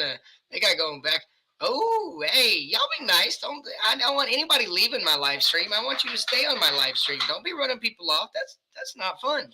That hurts me. It doesn't hurt him. You can be mean and have some big balls behind the keyboard, and we can all talk our trash just like everybody else is all equal playing ground. What up, Tony? I can't believe you just, dude. Why you diss my boys, bro?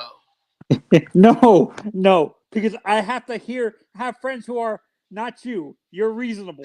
I have friends who are Texas. I have Texas Longhorn fans around me that live in Florida, in Sarasota. They brag. I'm like, Jesus. I said that because I have to deal with the arrogance of some of these old school Longhorn fans. That's why. Like, I got you. And Kohler, I agree with you to a certain extent, but you can use the same argument you're using with Thomas Brown with Mike McDaniel. He learned under Kyle and Mike Shanahan, and you should trust what Mike Shanahan says. This guy's a genius. It's not that I don't. It's what is he learning to do right now? Thomas Brown is learning the head coach position. which we all so agree is a far more encompassing position than the one Mike McDaniel is currently learning. So, and Tony, you know before you respond, I just want to clarify something, and I'll let you respond. Is that Thomas Brown right now is not just a coordinator, not just, and this is what Kohler's been trying to say. He is labeled as an assistant head coach. So, day-to-day operations of a head coach, he witnesses it. He's there. What up, Gio? And so Thomas Brown has that. Mike McDaniel has been a coordinator. He's been a running game coordinator. He's been a running backs coordinator. He's been a wide receiver guy. He's been a coordinator, but never had the day-to-day operations of a head coach. I'm not saying he's not at Kyle Shanahan's hip, No. but there's a difference in the two. Like he's saying, is like, do you want a guy that's actually witnessed the day-to-day stuff, or do you want a guy that is going to have to learn it on the fly? Okay, but I understand what you're saying, but just because he doesn't have the title of assistant head coach doesn't necessarily mean he's not learning the day-to-day operations as a head coach from Kyle Shanahan. That's adding an assumption. We're trying to eliminate assumptions, and to eliminate the assumption that he is doing that, we can look at Thomas Brown and say, well, his title suggests that he's doing that. I'm not making an outrageous assumption. Exactly. It would be more of an assumption to make for a guy with a title of offensive coordinator to assume that he's learning the head coach operational positions. I'm not saying he's not. I'm saying that without any knowledge, I can only use Occam's razor. And Occam's razor is the least amount of assumptions. A title's a title. Just because Thomas Brown I has agree. the title of assistant. I completely agree with that, because I say the same thing about Mike McDaniel and his former wide receiver coach title. There ain't nobody that looks like him going to tell me how to catch a football or run a route. I'm sorry. It was just a title. He's a goofball, is what you're saying? No, I'm not saying that at all. We were comparing him to Thomas Brown, not to any other Yahoo. I'm not saying he is. Okay. I'm not. Okay. See, this is the problem we have with Tua. Also, Tua for president. We cannot credit somebody else's attributes without Who's Alex? Who's Alex? Okay, but we're not able to. Islanders out. We're not able to credit somebody else's attributes over another guy without being told that we're hating the other guy. Why is that? Okay. I'm not calling Mike McDaniel a goofball. I am. But I'm a goofball. Okay. Well, no, we're calling him Geek Squad. Okay. We're calling him Geek Squad. A color, but what I want. Do you think we would if we were having this conversation with Mike McDaniel and Kevin O'Connell, would you be okay with that? Like, I'd probably first of all, I wouldn't enjoy having the conversation, but second of all, yeah, I'd probably go with McDaniel on that. Okay. No, that's what I'm saying. You want the guy who has experience learning the position at assistant head coach with Thomas Brown, but is there evidence that he was the one calling the plays instead of O'Connell? I have a question. But see, all of this is a moot point because they're going for the position of head coach, not for calling plays. Yeah. There is so much more to being a head coach than just calling defensive plays and calling off. Isn't this what we just taught Brian Flores? Okay. Well, and that's the thing is like, Tony, here's the deal. Brian Flores was a poser. Was a head coach. I'm not gonna continue the debate if we're gonna start the dehumanization. Okay? No, you're good. Some failures. We told him what those failures were, and we fired him. Now we're gonna hire a guy that's got the same problem. He's not even learning the head coach position. So, and I think we're going, Tony, and he's not. Go ahead. I'm sorry, Mike. I apologize. No, you good, Bubba. Go ahead.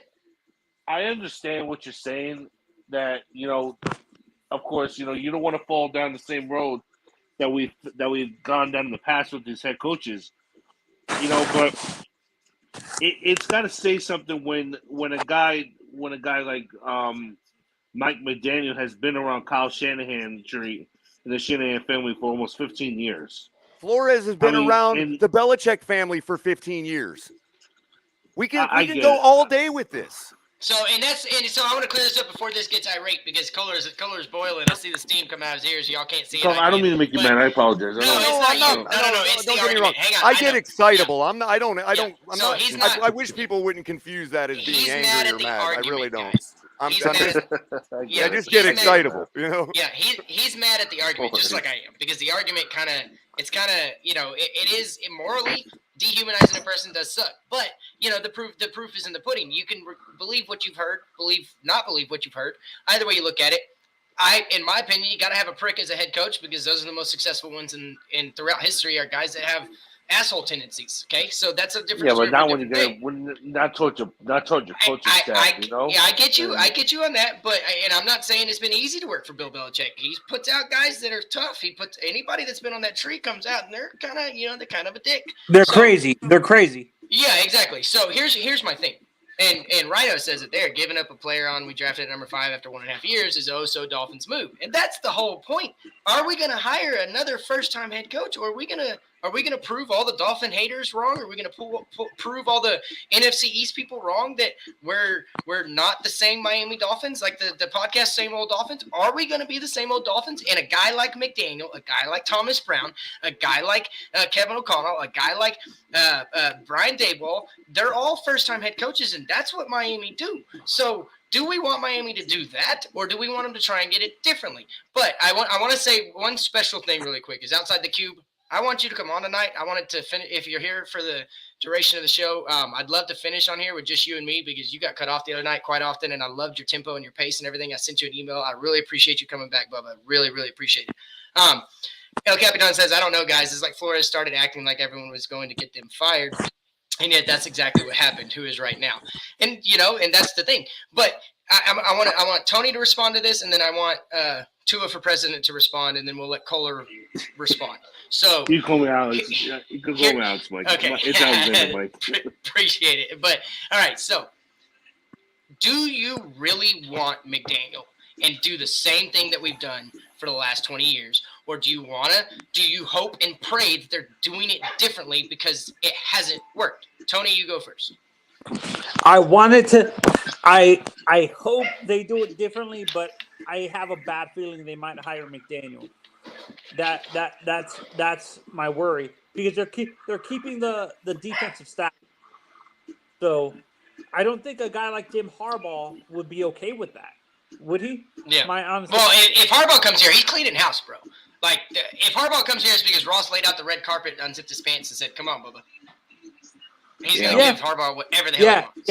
Yeah, and you're right. and like I said, I said this on a previous stream. We need to look at what is happening at Michigan. They already signed. I can tell you what's happening at Michigan. They already signed the successor in Matt Rule to the head coaching position. So he's had the offer on his desk for 2 weeks it might be a month now. He's had the offer on his desk, and all the alumni, the consensus is he's out. So yeah, I said this. Ross's comments are putting the onus on Jim Harbaugh, not him, to make the choice, to make it seem like he chose to leave. So that Ross doesn't look like a bad guy. Imagine that. And that brings us to the interview for Minnesota because that's going to make Harbaugh not look so bad to the alum that he's about to leave. Hey, I had these many people just because I chose Miami. Wouldn't you rather have me working for the guy that's one of your alum? You know what I mean? Yep. He could actually save face in doing it this way. Alex, what do you think? I'm going to ask you another question. Or I'm going to repeat the question. Do you want the Miami Dolphins to go with a Mike McDaniel, the new innovative guy, or do you want them to change direction and do something different and get an experienced head coach? I mean, I would love for them to get an experienced head coach. Don't get me wrong. But here's the thing. If McDaniel is the new hot candidate, the new name, and he's actually the guy that, that everybody says that he is, They come on board. I'm okay with it. But everybody said that about Gase, and we saw how bad that went. It's a lot different. It's a lot. I agree with you. I'm not going to say. Yeah, I'm not what comparing. It was. I'm not comparing. I agree with you. Because let me tell you something. Gase had Peyton Manning, Jay Cutler. Okay, those two right there would and actually Gase turned Jay Cutler around because that was, in 2015 was actually one of Cutler's best seasons as a pro. Yeah, it's when he was smoking a cigarette. They came up with the smoking a cigarette meme. Yeah. Oh, gee, I remember. Yeah, for real. Weird. But That was I mean, so I weird. think I wouldn't mind Mike McDaniel to be as a first time candidate, to come on board. Or Thomas Brown. That's the thing. Hey guys, okay, Alex, I gotta pause you. Q, throw that comment up here. Right. Okay. If that's the case, I hope Harbaugh is hired, and my wish of having Tua at the Steelers might come true. And he said earlier that he would give up a second and a third for Tua in Pittsburgh. And I use this joke, but I'm gonna use it again. He's already used to a guy that can't throw it past 10 yards. Again, of course he wants Tua. No, I'm just kidding, Q. I just have to give you a hard time. But my stepmom is a Steelers fan. So don't Mike on the mic. Yeah, you never know what you're gonna hear, guys. But my stepmom is a Steelers fan. All right, before we go any further to Kohler, you're gonna ask the question this next one. If we've got people in the back, if y'all want to jump on and you can't find the link, let us know. We'll repost it. But I'm gonna go ahead and do the promo for all the other shows really quick. We are at the hour and a half mark of this show, and I appreciate it, guys. Remember to like, subscribe. Check out Talk 7 on TMI Tuesdays at 9 p.m. It's a game show. It's going to be really, really fun. Check out myself, Mike on the Mic, with Open Mic on Tuesdays and Drop the Mic on Saturdays at 10 p.m. Definitely check out Cash and Tickets, the most educational betting show that you can find. Brandon the Bookie, Big Kev, and Wizard of Oz. Wizard of Oz is a wizard. Y'all got to, pay attention to what he's saying. He's going to make you some money. And then always check out the Fins Tailgate. Really, whenever we feel like having a tailgate party, Chris and I are going to hop on here and we're going to do this, guys. And if you want to support without the show, any, please support the show. Go to the Cash App. There's the Fins Tailgate Venmo as well. And find us on all the social media platforms, guys. I appreciate it. And Q, I agree with you. At least your team ain't trash. But now I'll tell you what, they better go get it to Deshaun Watson, or they better go get them a quarterback, because if you got faith in Mason But are Rudolph, they? But are they? Are they not trash?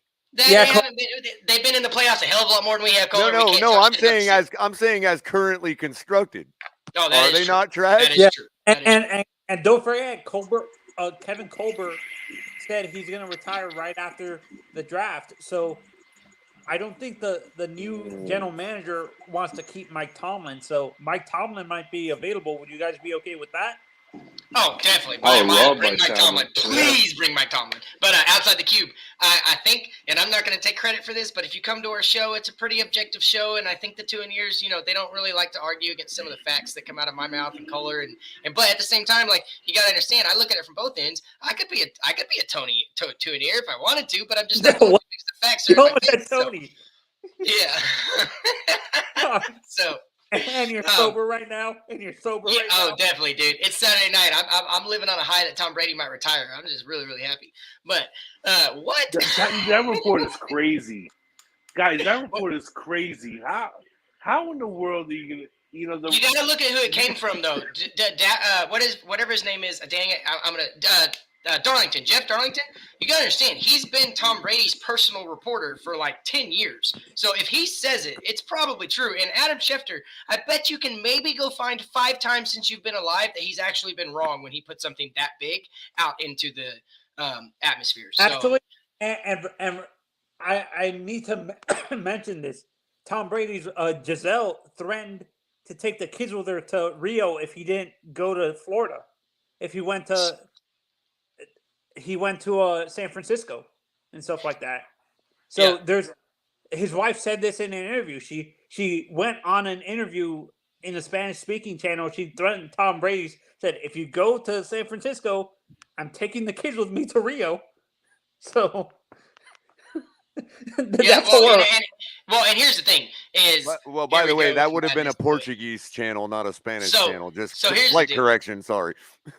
Here's the deal. Tom Brady has always loved playing the game, and I wouldn't put it past him that he was a little, twisted, tipsy, and mentioned something to Jeff or Adam that maybe he shouldn't have mentioned, and then he's like, "Oh shit, wait, no, hey, I didn't even tell my team yet. Crap, why did I say that?" And I'm not saying it happened, but he does drink. We've seen him on his parades. He likes his champagne. He likes his, he likes his alcohol. So we'll see.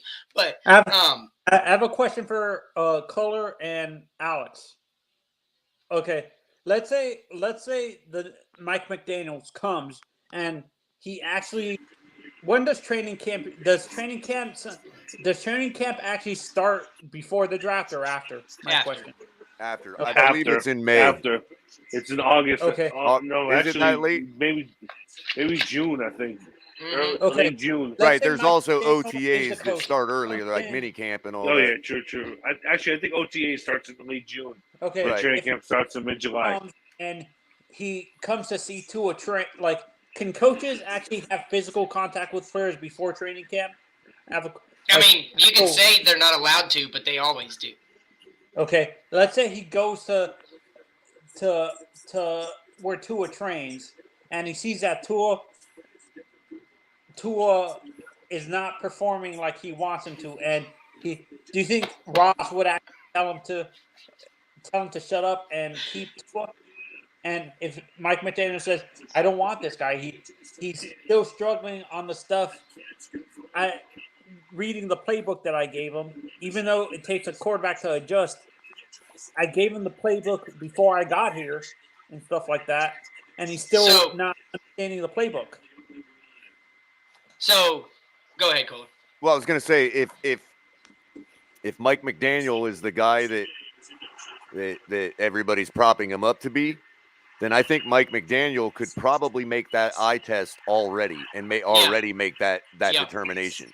And so if he comes in the building, whether he has to say he'll work with Tua or not, Guys, sorry about that, Mike. No problem. He does have the ability to hold Ross to his own words by when he said that the head coach will have full decision on Tua. So, because remember, Ross didn't say personally, "Oh, I am going to order this guy to keep Tua." What he said was, "I believe in Tua, but it's going to be the head coach's decision as to how to proceed with Tua." So what he's saying is kind of like Augustus, like, you can get rid of Tua if you want, but wink, wink, nod, nod. I believe in him. Yeah. So depends on the clout of the coach, honestly. I'm gonna respond to some comments really quick.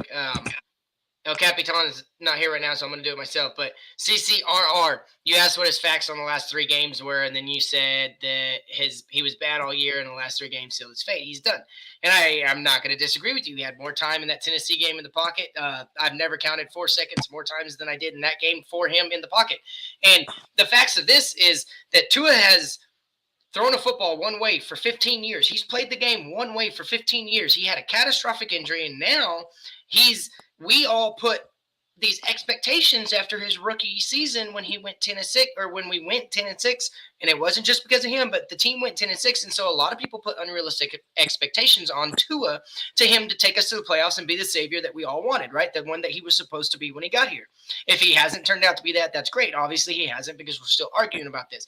But the facts about Tua is he's going to have to relearn how to throw the ball and relearn how to play this game and get more confidence up here. And if he was mentally broken by Brian Flores, then all the more to it. Give him another year. I'm not saying don't give him another year. I'm on record saying I think Tua is going to be great, just not in Miami. I don't think this is a team or the organization to take somebody like that and do it with them, because they have never done it with somebody like that. They've only succeeded when they had, well, I'd say that Bob Greasy was terrible, but lately the teams that are succeeding are teams with big arms. And if you can't win with a guy like Tua, then you can't make that decision based off of 21 games. Yes, you can. You can look at the eye test. You can look that he has 15 to 20 throws over his 20 games where he looks, and it's like, wow, that was a really good throw.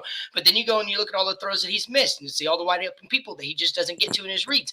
That's a second-year quarterback. That's a first-year quarterback that's learning into the second year to go through his reads. Maybe he progresses to the first 3 this next year, whatever it may be. If he improves, everybody's going to eat crow that thought Tua was done. It's just going to happen. But the facts of Tua right now, is that he is our quarterback of the Miami Dolphins. You can say whatever you want about his performance. I've said it. I've been on record criticizing his performance in the Tennessee game, criticizing the fact that he threw 109 yards in the season finale and we ran for almost 200. I've criticized him enough, but I also realized that my pitchforks needed to go back in the closet, because Tua right now is our quarterback. So if you're going to go all in on Tua, then go all in on Tua. And if Daboll wasn't the guy guy that you wanted to go all in on Tua with, then maybe they're not going all in on Tua, or maybe they think that Harbaugh or Peterson or Jim Caldwell can come in here and get the most out of Tua.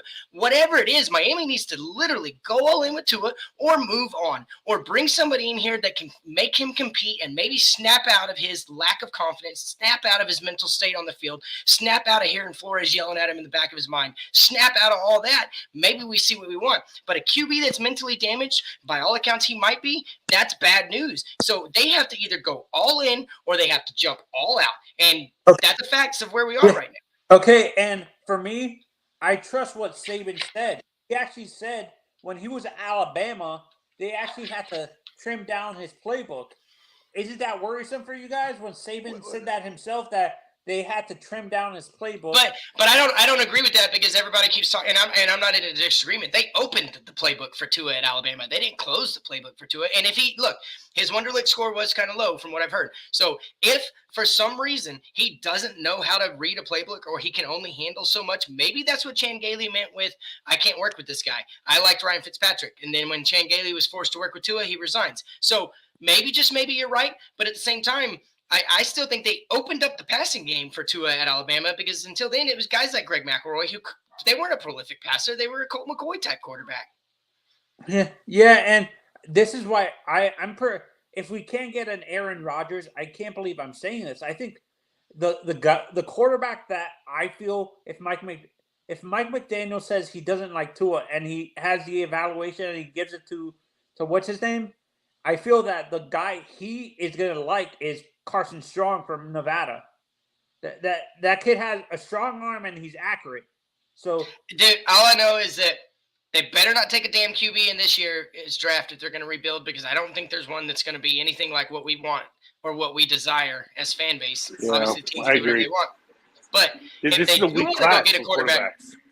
do want to go get a quarterback, 2023 is looking kind of nice, and we have 2 picks in the first round, and I think we have 2 in the second in 2023. So package them up and go. That's what I'm saying. You've got 1 year.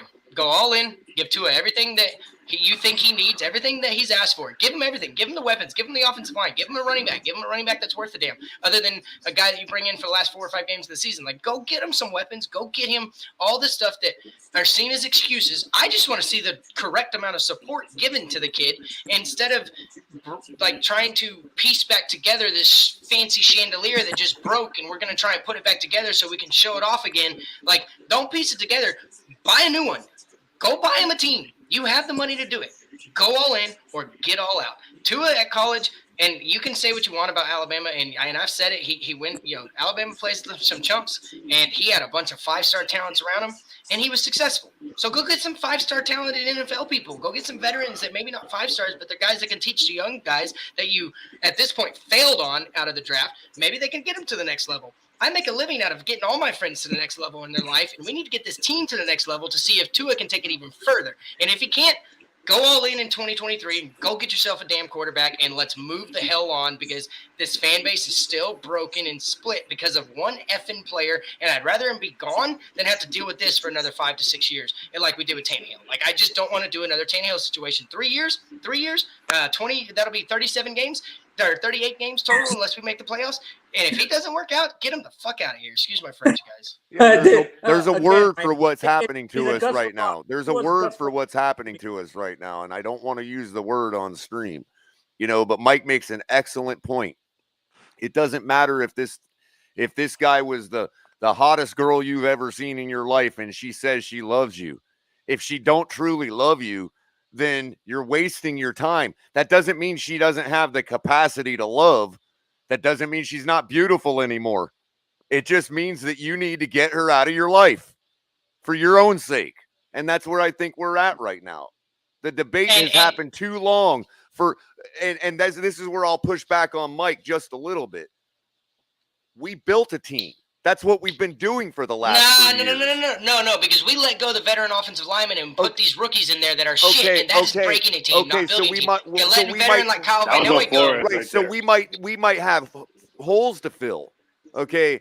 But as far as blowing up and buying a team, first of all, no salary cap is high enough to do that. No, bro. And- you go buy a guard. You buy a veteran guard. You sign a veteran guard. Go sign a veteran tackle. Go sign a veteran center. You go sign a veteran wide receiver. Somebody that can be excelling in the mid-range game, excels at the intermediate level in the passing tree. You go get these guys because you have the money to do it. You restructure guys. You get the guys out. You re-sign Agba. You shore up your defense. You add more depth. You just bought a team for Tua to take it to the next level or not. You can go buy a team this year. Sure, we legitimately sure. have enough money to buy a team this year. That's Yeah, what I mean. and for Go me, buy a damn team. You guys said resign Agba. For me, I don't want to resign. I would rather draft a young pass rusher because this year, Yeah, don't go get a QB this year. Fuck that. Yeah. no. And if you're talking pass rusher, you could only be I don't think we need a possibly pass talking rusher. about a counterpart on the other side of the line from Jalen Phillips. We have our pass rusher. That's what we did in the last draft. That's why we missed out on a better quarterback. That's why we missed out on Jonathan Taylor. Well, No, I guess no. I 2 years misspoke ago. a little bit. I misspoke a little bit. But yeah, we've missed out on plenty of players because of Jalen Phillips. That doesn't mean I don't agree with it. He's my favorite player right now. Yeah, and You know what I No, mean? what I'm saying this year, what I'm trying to say is I honestly feel that I would rather not, because an elite pass rusher, I'm not saying he's an elite pass rusher, but a guy like Agba, he's gonna be asking for $20 million a year. dude, we have the money. If he wants 18 to 22 million, you freaking do it. He is a stud. He is dude. Jason Taylor never had anybody as good as Agba on the other side. It just wasn't Bingo. happening And to me, my eye test tells what's me his name JP is the next He JT. played That's less what my than eye si- test yes, tells he me. played less than 60% of the games this year, and he showed out in his 60%, and he had the third most pressures for a rookie defensive lineman. Before anybody talks, I got to get to some comments. So, outside the queue, crazy part is I would still think Tua sucks, but I would be willing to give him a third year had Watson not been available. So, I mentioned this before, and I'm going to get to a couple more comments, but I've mentioned this before, is that this is an unprecedented off season, and I kind of alluded to this before we brought people on the panel, is that there's a lot of talent available at the QB position. Whether you think they're starters or not, there's talent to go get. And a guy like Watson, Wilson, and Rodgers, if they are actually available, that never happens that those caliber guys are available. Q says if he doesn't show up and show out his third year, then no, but build the right team for him. And this is something else I've said, is that if you put the team together this offseason and you give Tua the correct support, and not even just adequate support, if you give him the adequate support and he doesn't work out, you've got a product to sell to plug and play the next quarterback or plug and play the next coach, whatever it may be. I've said this before. Put a team on the field worth coaching. Put a team worth on the field that a quarterback can come in and not have to be like, okay, we'll build the system around me. Even though I'm a system quarterback and you didn't have a system ready, let's build a system on the fly and let's struggle for 3 or 4 years. Build a team that when you plug and play a next quarterback, it's just going to work. Another thing That's exactly where I'm at, Mike. It's like Yep. that's a given. Why does everybody think we're going to stop building our team anyway, no matter who the quarterback is? You know what I mean? Like, we have holes to fill. We can agree on those holes, and those holes need to be filled no matter whether Donald Duck's playing quarterback or not. Yeah, and then there was another one. This is the one I saw that I really wanted to get to. Miami's Best says, Dolphins talking with Watson again in free agency might get Tua fed up and leave. Why isn't this a conversation as well? What do we do then if Watson doesn't work out? Exactly. But hang on. This is where I am a little – yeah, post a link, Cap, if you're back there. If not, it's okay. But this is where I'm a little worried, is that we are going to fully commit to him. And I've got a little piece about it, and I'll tell you why. But we are going to fully commit to him, and he's going to say this when it comes to signing an extension, and he's going to go do whatever the hell he wants somewhere else. So, but the reason I have peace, that if that happens because of the way he's been treated, we've seen it in other sports. Bye, Felicia. Yeah, for sure. My sister's name is Felicia. But, yes, get him out the door if that's the case and he doesn't want to be here.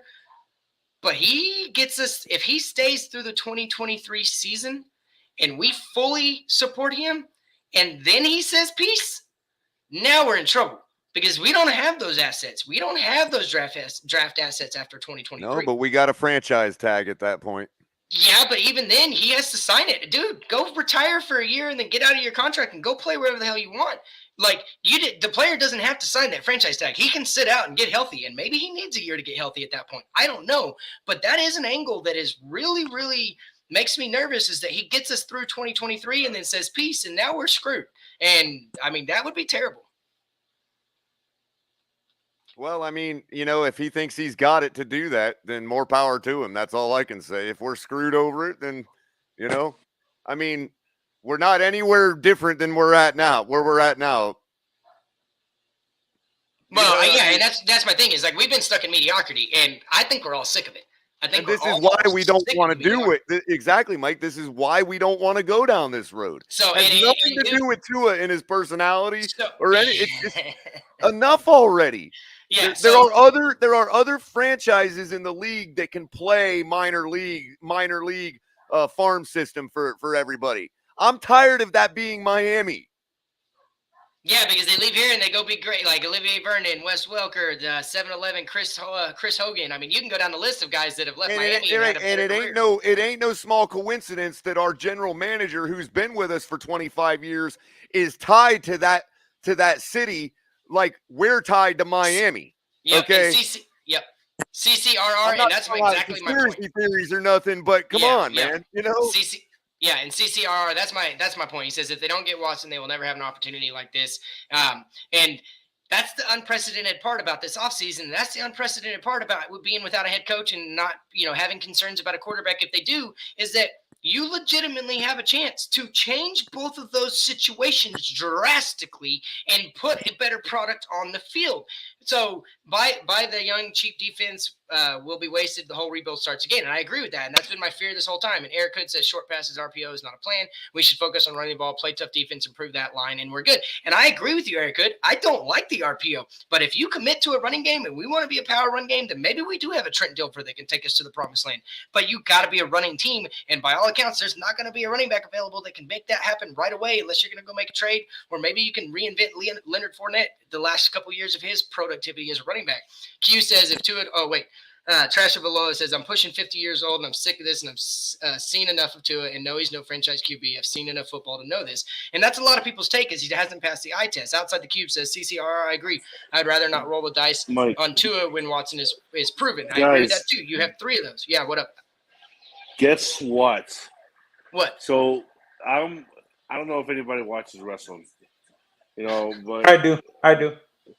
But Bad Bunny is in the Royal Rumble right now. Match. Oh wow. He's in the Royal Rumble match right now. Huh.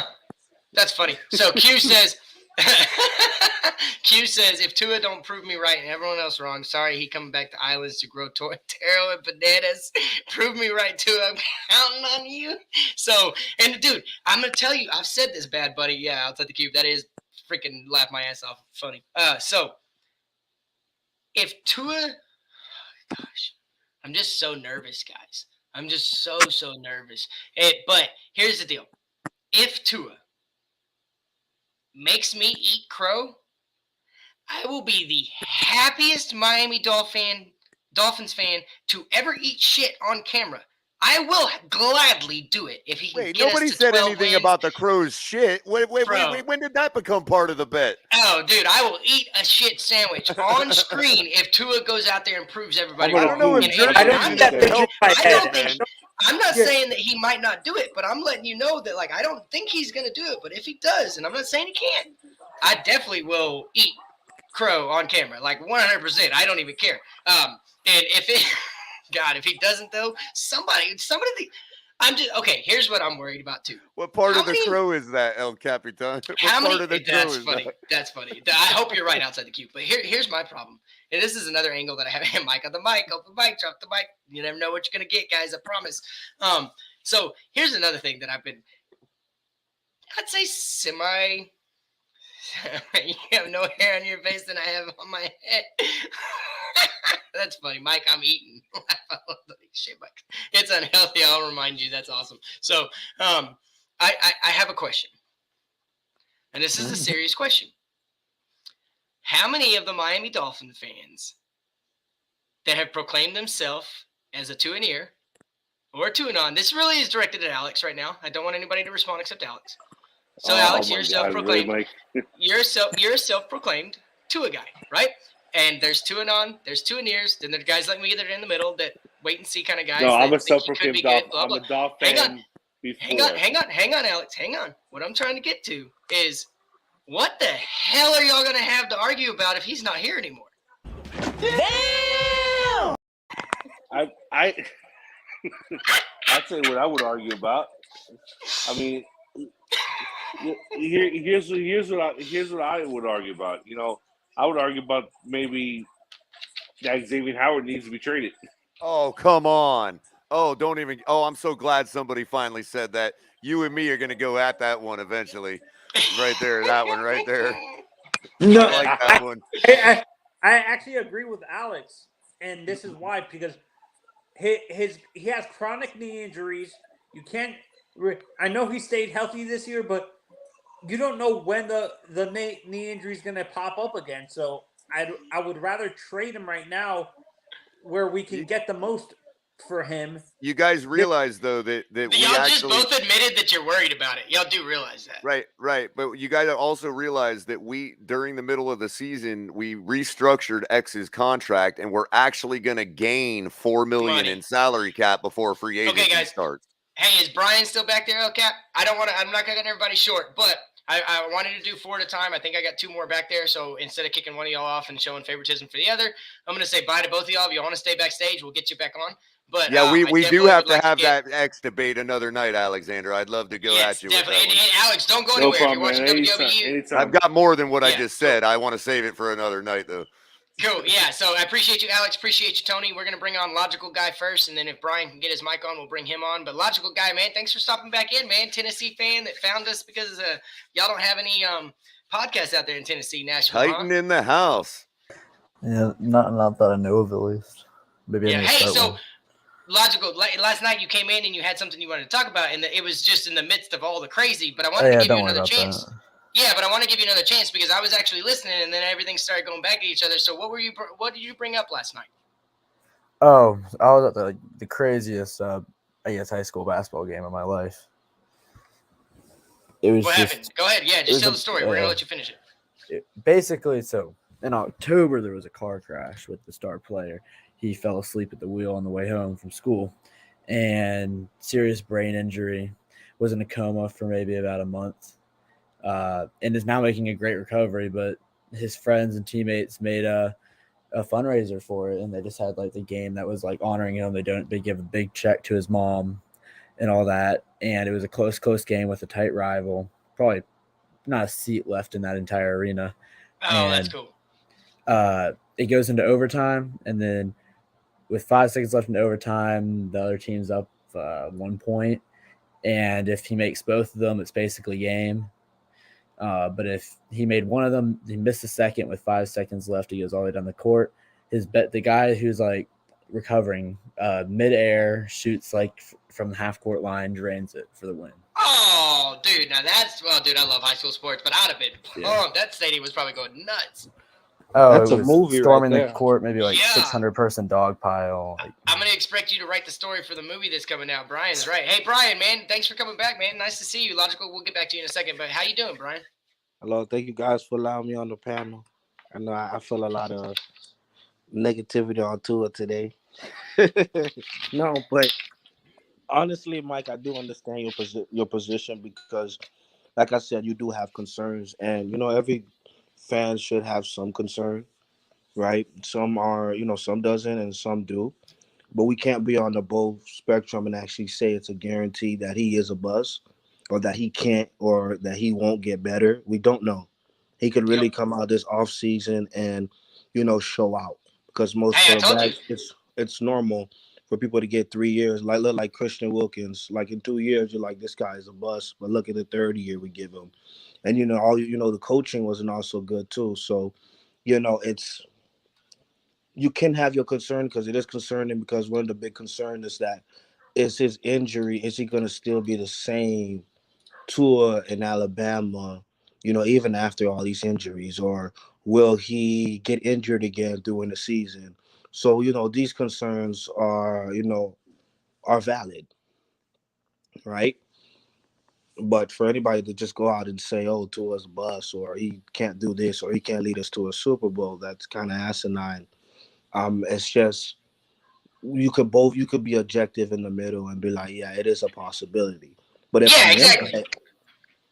but if I am a head coach, if I am a new head coach, anybody with a brain would go with somebody proven like a Watson. It's just I would rather risk my job on somebody that's already proven than hoping and betting. So, but that's if still Washington still want to come. Like Aaron Rodgers, we already know if he's available, he most likely going to go to Denver. Russell Wilson, I don't want to Russell Wilson because he's going to take all the money, and then we still have to go build a whole line, and we don't even want him, because I already know he's coming there just for the money. So it's like, what other quarterback we have if Washington is not there? Is Washington or bust? So we might as well just stick with Tua if Washington's not going to be available, and just hope he plans out.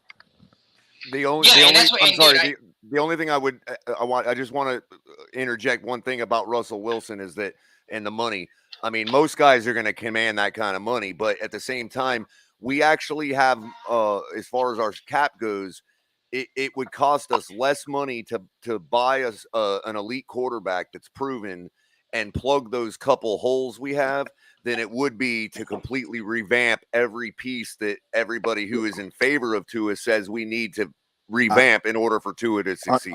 But honestly, when is the last time Russell Wilson he won a Super Bowl? How? I'm off Russell Wilson. I'm not arguing his qualities. I mean, I'm just pointing out it's just the name that was thrown out in the ether. I'm off of Russell Wilson for other reasons. I would stick with Tua over Russell Wilson. Okay. That's actually my position. I agree. Like I said, I did say if Washington is available, or let's just say even Rodgers wanted to come, I would actually get Rodgers and actually have Tua sit by him, sit and under him. And I'm not cutting you off too much, Brian, but I want to. Logical Guy's a Tennessee Titans fan, so if y'all missed it earlier, I went through and I reached out to about 20 different people today. There it is, only Dr. Pepper. I'll shake it up, show you, but my wife brought it home. We don't really have a whole lot of soda, so when I get one, I'm happy. But so I reached out to about 20 people, and I asked them their honest opinion about Tua, and none of them are Dolphins fans, but they're all football guys. So Logical Guy, being a Tennessee guy, do you think we're all wasting our breath about Tua and he's going to shove it in all the Tua haters' face and be great? Or do you think he's middle of the road, and then would you want him in Tennessee? Okay, that's what I'm going to say about him. Keep in mind, I am college football, I'm a Texas and Alabama fan. So I have strong connections to Tua in that sense, but I'll totally throw that to the side. Right now, if it was this exact same team, I would say you're about spot on where you think you are with Tua. But if I'm looking at with the money you guys have, say you guys bring in some good offensive linemen, maybe one or two veterans, even to coach up some of those younger guys, just to create a strong unit. And having that good O-line, maybe bring in like one-star receiver, again, to help with the other guys, just to bring everyone up, and just keep getting some general pieces around the holes here and there. I think Tua will actually be able to show in a bunch of the Tua haters' face what he can really do, because watching him in college as a freshman coming in the national championship, and he can work under pressure. And even this year, he's done good when he has protection. Like when he doesn't have protection, except against Tennessee.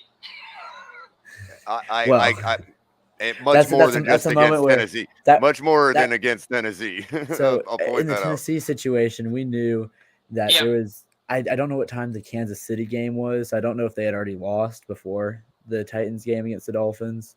Yeah. But that was a game. You win, you're the number one seed. You had to have it. Yep. Because also with Derrick Henry coming back, you much rather have him another week. So that was like a must-win game for the Titans. Yep. So that can play in effect. Yeah, I appreciate that, bro. I'm trying to see if the Tua haters or Tua on. I wanted to reach out to. I have a huge network of people, and I'm not special, but I've been a server bartender for 22 years, so I meet a lot of people, and I've been very blessed to be in a lot of really cool situations and meet some very cool athletes and media people and things like that. But I reach out to a lot of the guys that I really trust and respect their football knowledge, and I only got, I think, 2 of them, maybe 3 of them that were saying what you were saying about give him a team and see what it can be. One of them said, I think if you give him a line, he'll be good. The other one says that it's all he needs to get out of his head. And it was kind of split on which way to go. But thanks, Q. But the problem is, my problem is the people that don't want to give him another time. It's not oh, he's going to be average. It's this guy sucks. Y'all are screwed. And there's no in the middle from these other people that I've talked to. And it kind of hurt a little bit because that's the quarterback, that's the quarterback we invested a number 5 overall pick to. And they see the same sample size we've seen. A lot of these guys have NFL ticket. And like I said on the show earlier, because I'm their friend, they keep up with Miami. But I think it's overwhelming. And Brian, I want to hear you respond and then Kohler. But it's overwhelming to me that there are a few fans that think he can be something that aren't 2 in years. But then the majority of the fans that aren't 2 in years and aren't Dolphins fans, Jerry Lawler ain't got shit on me, and aren't Dolphins fans, there's no like, oh, give him a chance. It's they think he's crap. So Brian, what do you say to that? Because that's a guy who's I'm on the middle of the road. I think you give Tua enough weapons and you give him the right coach to change his mechanics, he could be good. But there's no middle of the road from the national fan base, or not just national fan base, but from my group of friends. It's either he sucks or he might be good. And the best I saw was a 18-24, never a top 10. So what do you say to that? Well, I think that's just crazy because I mean, even in November, I think he was probably like a top 15 in quarterback, and he was in two as very efficient. It's just at these last 4 games, he's kind of been underwhelming. He hasn't been like the Tua that we know that's accurate, and he also has other things that he needs to grow in. So I mean, the majority can say a lot of things, but at the end of the day, it's really on Tua. And so I got a question, Brian, on the accuracy part. I won't disagree that he's efficient. And Kohler's this will be his perfect segue for him to piggyback off of me after your response, Kohler. Don't respond until he finishes, because I know where you're going to go with this. On the accuracy, there's Trent Dilfer accuracy, where maybe a high completion percentage, and you get a lot of plays that don't have any yak, but you completed the ball. Maybe 80% 3 straight games. But then there's ball placement accuracy. And I'll argue till the day I die that what we've seen so far is that his ball placement, it prohibits yak yards after catch. He doesn't put it in a place for Waddle to take it and have a 70-yard touchdown instead of all of his touchdowns being under 10 yards and having to be a gadget play. So do you disagree? Because I've watched the same amount of games you have. There's a difference. There's efficiency and accurate, but then there's ball placement accurate. And I would argue he doesn't even have a clue where to place the ball. And I think a lot of that has to go with his mechanics. But right now, he's not placing the ball in a provocative situation for a receiver to get yak. Well, I would say that you do have a good argument because, like I said, the last few games, the last 4 or 5 games, he's been very off, especially with the ball placement. I do see certain, like even when Waddle, if he had placed the ball like correctly, he could have got the first down and got him in stride. There's certain, key points that you could be able to say that his ball placement, but to say that he, like, one of his skill set is actually his ball placement and his accuracy, I just don't feel like I don't feel like he was himself. I mean, because in college, we was not trying to get Tua because, he was like, first, he was like a mobile quarterback. He was more like elite from his shoulders from up. That's what we hoped it for Tua. So to say that he, can't get his accuracy back and his ball placement back, I don't think that's the case. I think he really was just in his head. So, logical guy, go ahead and add what you wanted to say, and then Kohler, you're going to respond to this. Well, I would say also I just kind of thought of this, but comparing, I know Mac Jones might be a little bit better than Tua in different ways, but if you look at what Belichick did in the offseason before he picked up Mac Jones, he got some veteran tight end, offensive line, and some defense, and they made it work. They had a team. They placed a rookie in so that it could be easy on them. And that is so like it boosts him and that he can develop his skills much faster. Now going into next year for them, it looks better, even if you lose some of those players because you still have money where you can pick up more people. But I Yeah. think the Dolphins need to do a similar thing where they just need to put some people that can help them out, and it starts with the protection. Yeah, and I think you're right. That's why I've been saying, all night. And Kohler, you're going to go here in a second. Is that you go get a veteran tackle, go get a veteran guard, go get a veteran center, and let those three guys bring the Austin Jackson, the Eichenberg.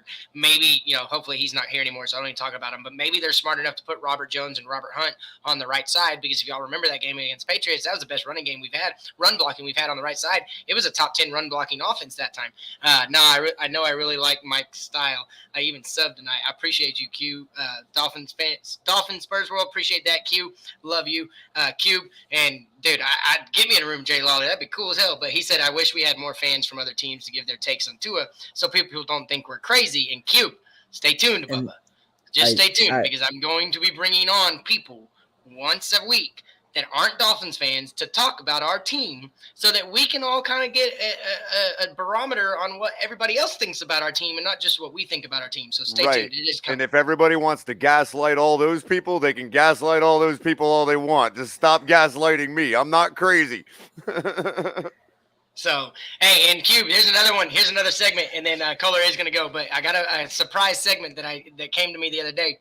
Is I'm going to do it's going to be turbo rapid fire comment answers. So y'all's goal will be to make this comment box go faster than my responses.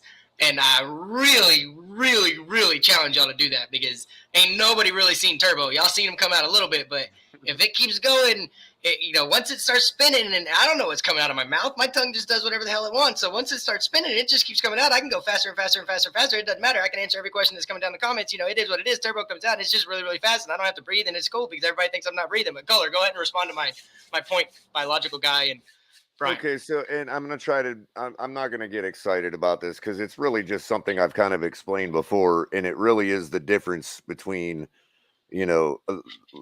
two ideas of defining accuracy. And the analogy I've used in the past is similar to how we define internet speeds. Okay, so we say that if I'm getting a certain bit rate, like let's say 100 megabit download speed, 100 megabits per second, we're expressing that in a term of speed, as in how fast did it take to get this work done. So it's an expression of speed being the amount of work done over time.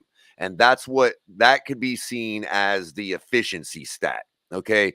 And then there's the speed that we consider what is the velocity of the electrons moving down the line to our computer. That is the actual speed. And that's measured in cycles per second, or latency in milliseconds. Okay. So what that's saying is not just how much did you do in this amount of time. So if you say how fast did you do the work, you can say, well, I did this amount of work in a short period of time. So that's fast. However, how fast were your hands moving is an expression of velocity. That is saying, how actually fast are you? You see what I'm saying? How quick. And so the same analogy can be applied to accuracy and what somebody in the comments labeled as precision. And that's what I mean. And I don't want to break it down to this base level, because a lot of this gets construed as insulting Tua, but that's not what I'm trying to do. I'm trying to just express my idea. And so here it is in a nutshell. If I stood in front of a bucket and dropped 50 quarters in it, you could say that I'm 100% accurate. Okay. But if I was standing 20 yards away from the bucket and I was putting 80 of them in out of 100, you would still call me accurate. But I'm not as efficient as the guy that was putting 100% of them in there. Yeah. And so what it boils down to is, when I look at the stats of all the people that are still in the dance, their passer completion percentage is high, but it's not as high as Tua's. And the reason for that is because they take more chances. And taking more chances 50% of the time will get you more touchdown passes. And the thing of it is this: And it's not just a matter of calling for the deep ball more often. Everybody likes to just do that and not explain what that really means. Okay. Yeah. And also at a mathematical level, there are 4 possible outcomes if you throw the ball deep. Let's say on 3rd and 2 or even 3rd and long, because most people just run a screen and punt the ball, right? You have 4 possibilities in that situation if you go deep. Okay. One of the possibilities is it gets caught and you make a big play. Another possibility is it gets intercepted. That's a stalemate. That's a punt. That's what you were going to do on the next down anyway. Okay. The third possibility is it gets dropped, which is also a stalemate. Okay. And the fourth possibility is you get a pass interference call. So how many of those 4 possibilities actually hurt you? Now, when the quarterbacks that understand that take a deep shot and it doesn't come through, that knocks down their completion percentage. What I'm trying to say is part of what I see as a critique of Tua is that he doesn't take enough chances. I want him to. Too safe. If we're 1-15 because he's slinging 33 touchdowns, then I can say, damn, maybe he does need a better defense. Maybe he does need a better offensive line. Maybe he does need more wide receivers. You see what I'm saying? And so what it really boils down to is this: if Tua threw 5 passes, or if Tua threw 5 passes all game, or I'm sorry, if he completed 5 passes all game out of 20, let's say, and all 5 of those were touchdowns, we're up 35-0. So I got to respond to something perfect because you got a little second to pause. So I got to respond to something. Dr. Pepper bottle. I got to tell y'all something. Miami's best. Wondering if I'm listening to music or is that the Dr. Pepper? So I have what's called ring of fire ADHD. If I'm not moving around, my mouth is going. So when somebody else is talking, I'm trying not to interrupt them. I got to dance to the rhythm of the life. And I'm super positive. You can drug test me all you want. I do, on occasion, but not on occasion. I do that every day. But obviously it doesn't slow me down. But I ain't ever done coke. I ain't never done any heroin or anything else, all the bad drugs. This is Dr. Pepper with Ring of Fire ADHD, the 23 whatever different flavors and all the sugar. That's all I need is that Dr. Pepper, Yep. baby. When you got that fire inside you and it wants to come out your mouth, you can do nothing but sit here and you can do nothing but sit here and shake your leg, and it makes you look like, you know what I mean? So yeah.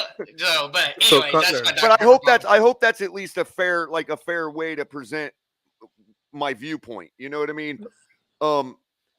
Because and it goes again to baseball, right? We look at these metrics like efficiency. In a game like baseball, those things are real valuable things, because in a 162 game season, if you're hitting 300, dude, a lot of people don't realize this, but 300 is crap. Like, if you actually think about it, you're only hitting the ball, right, exactly. But in baseball, 300 hitter is a commodity because they're playing 162 games. So when that 300 hitter is hitting on the 700 side, which means not hitting, if they lose a game because of that, oh, well, there's always tomorrow. But in the NFL, we have 17 precious games.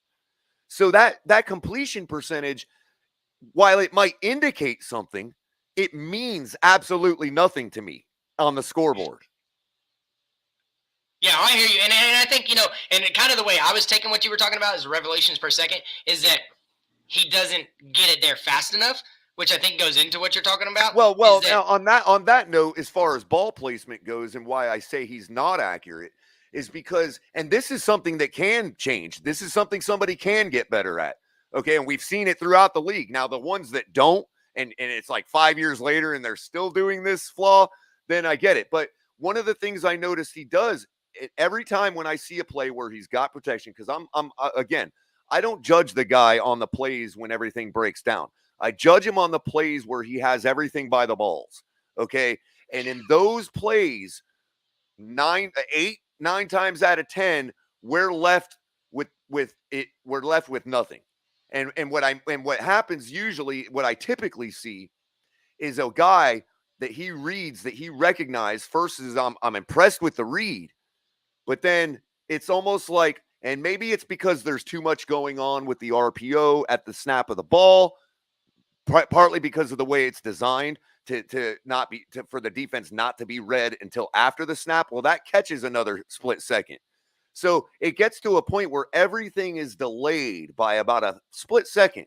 So he makes that awesome read, throws the ball, and it's behind the guy. So what it looks like to me is he's seeing the receiver and throwing at them instead of seeing where the receiver's gonna be and throwing to there. Dude, okay, so I saw a video on Twitter today, and it was they titled it as one of Aaron Rodgers' most underrated throws of his career.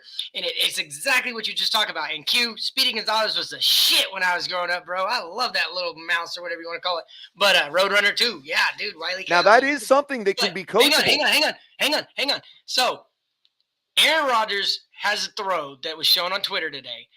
He couldn't even see the receiver when he let the ball go. He threw where he knew his receiver was going to be, and therefore it was extremely accurate because it ended up as a touchdown, and he went through 3 defenders, and one of the guys had his hand out, but he threw it where the receiver was supposed to be and not threw it to the receiver. So that's one of those things you're talking about. Brady did the same thing against our defense to Antonio Brown. They showed it the same thing on that game. They're like, look at this.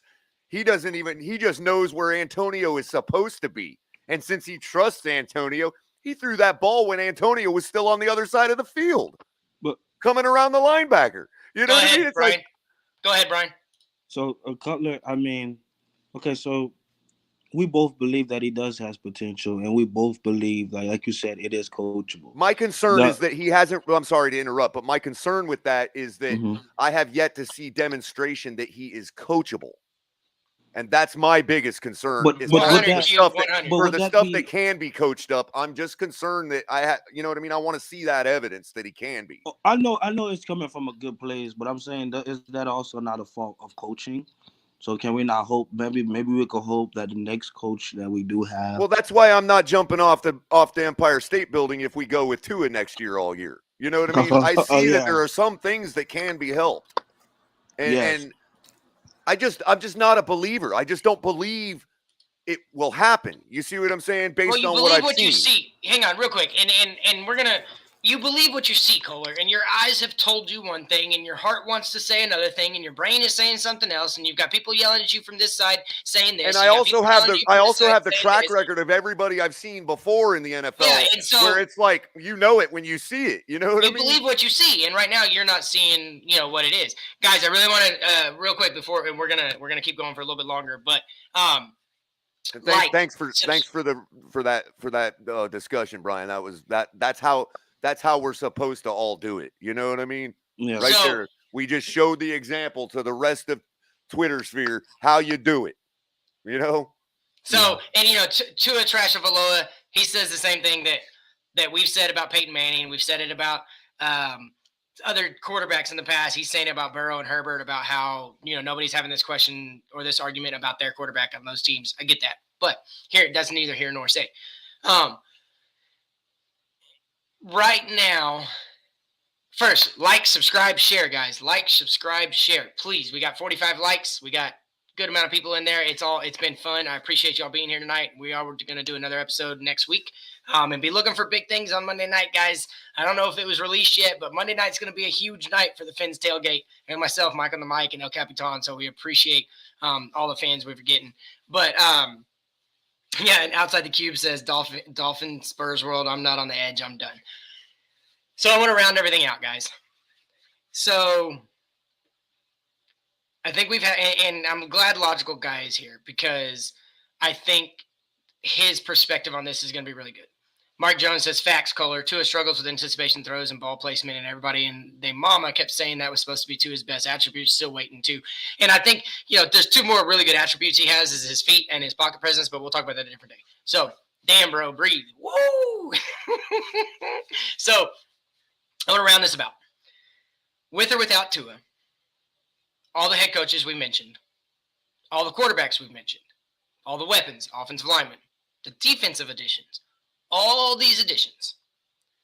I want to know, do you have a consensus opinion, prediction, deduction for next year where the head coach doesn't matter? Or will you predict what's going to happen next year after the offseason? Or is there a coach that's going to give you confidence enough to say, we might actually be an 11, 12-game season if it's the right coach? Is it wait and see for you guys? Or can you decide, do you have a gut instinct now about how next season is going to go? And I'm really curious to hear Logical Guy first, because from the outside looking in, you just witnessed Tennessee getting the number 1 seed and the disappointment that they had. So do you think it's the head coach that's going to determine where this team goes, or the personnel? Where do you sit on that? I don't think it has to do anything with the staff. I think it has 100% to do with, is Tua going to have protection? Okay. And like, if you look, Joe Burrow, at times he doesn't have the best protection, as we saw, 8 or 9 sacks when they played us, but he has people like his whole receiving core, and then they got Jamar Chase, and Joe Mixon isn't terrible. They have Jesse Bates and others on defense that can make a play. They got a good linebacker core, but it's kind of like the thing that it starts with the protection up front. And if you have that, I can see you guys, even without protection, you were able to win a good amount of games this season with the situation at hand. And I say, if you guys have good protection and maybe a good star receiver, along with what y'all already have, along with your other holes, y'all can definitely have a playoff contention. Okay, what about you, Brian? I wanted to first address, I seen a comment saying Watson at the helm. Honestly, it's really depend on the coaching.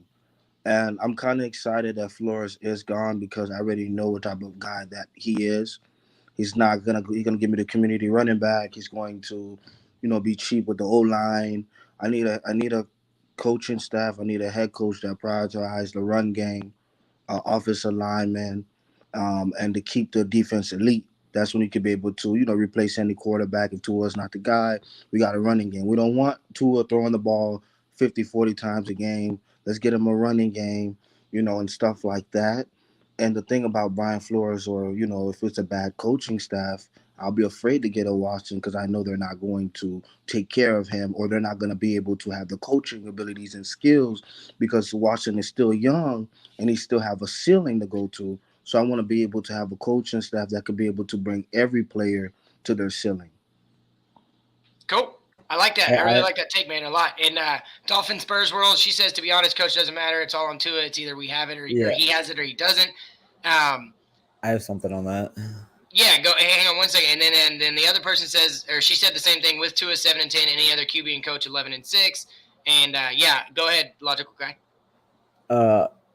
Yes, it relies on Tua, but Tua can only be as good as the team around him. It's because we can all agree Tua is not a Patrick Mahomes. He's not a Superman, but by no means is he bad. He was coached. Don't say that to QAnon. Don't say it too loud, Logical Guy.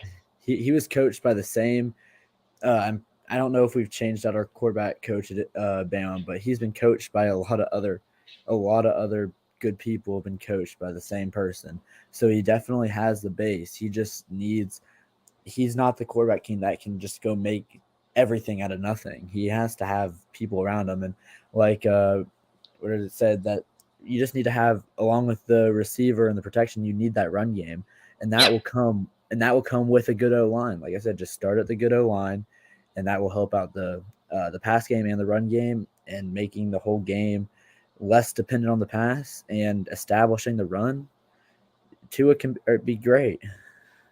He already is great. He just needs the people around him. I love that. I love that take, Logical. I'm so glad you're here, man. I love getting an unbiased point of view and a team that I'm from the outside looking in. Logical Guy, Brian, Alex, Tony. Still want the Titans to win, though.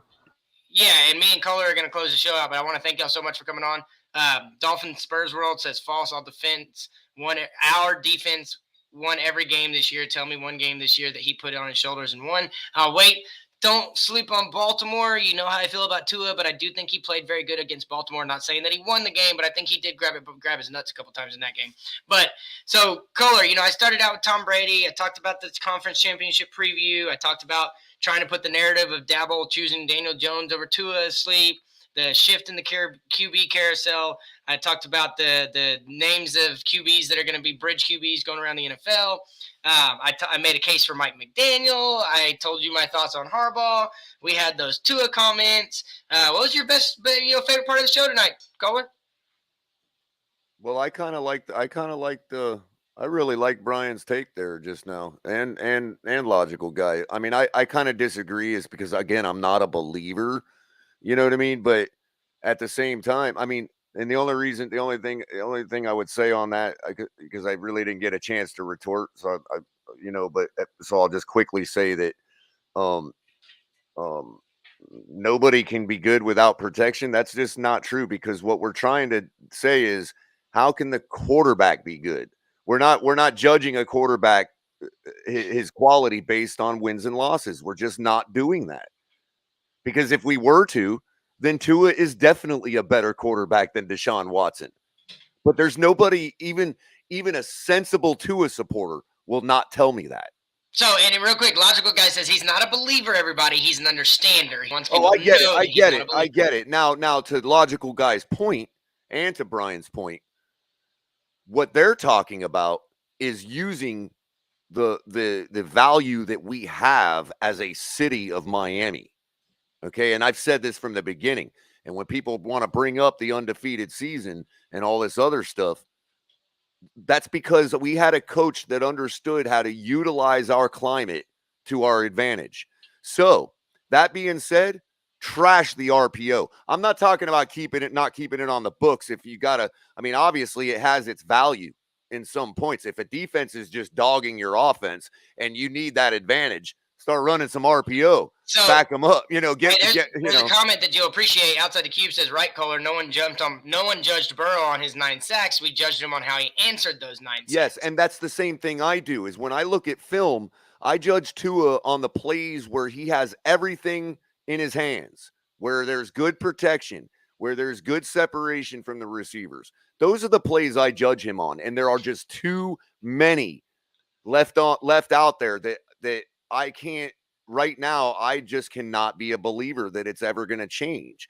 That doesn't mean it couldn't. It's absolutely possible. There's a couple of his flaws that are right, and there's a couple of the flaws that are coachable. Yes, I want him to be that guy. Absolutely. Why wouldn't I? Oh, I know why I wouldn't, because I wouldn't be a fan. But sorry, guys, I'm not naked here, okay? I mean, it's not going anywhere. So the whole thing of it is pound the rock, exceptional defense. We still need a passer, though, because there's 9 games that are not in Miami. Okay. And however, the way you would build for playing in the city of Miami also does travel to cold weather and rainy weather environments. So it does feed the point that this is what we need to do first and foremost. My whole thing is that all of that can be done if you just get the guy in the building. That's what the rest of the NFL is slowly learning. And the more and more we see these new teams come up to elite level, like a Cincinnati, that's what we're seeing. We're seeing more and more teams say, you know what? We've done a rebuild now for 25 years. If you look at it, it takes about average 4 to 5 years for our team to be set where it's at. Then the quarterback fails, we move off of them, we fire the coach, we blow the whole thing up and rebuild it again. Still only takes about 3 to 5 years. So why are we so paranoid that if we don't go out and get the guy in the building, whoever it is, that we couldn't reconstruct what we already have in a very short period of time like we did and be there? I just don't understand the constant, let's just keep trying to prop this guy up or that guy. And it's like, bottom line is that's never worked for us. It worked for us one time. And it might work for you in a season, in a period of time, like we see these lulls in the in the NFL where, there's a time where either enough of the elite quarterbacks are slacking off and getting old, or some new ones haven't come in yet, or whatever. But right now, we're in 1983, people. I keep saying it, but that's where we're at. We're not going to be out of 1983 for another 15 years. So we are just not going to win the Trent Dilfer way. It's not happening. Watch. You saw what happened last Sunday. Watch what happens this Sunday again. And we'll all be sitting here on Monday morning going, what the hell were we thinking? We can't compete with that. Even if we had all the tools around Tua, even if we had a perfect situation, are you going to tell me that we can go toe-to-toe with what we saw last weekend? If you think that, then I can just say you're a believer, and I'm happy for you.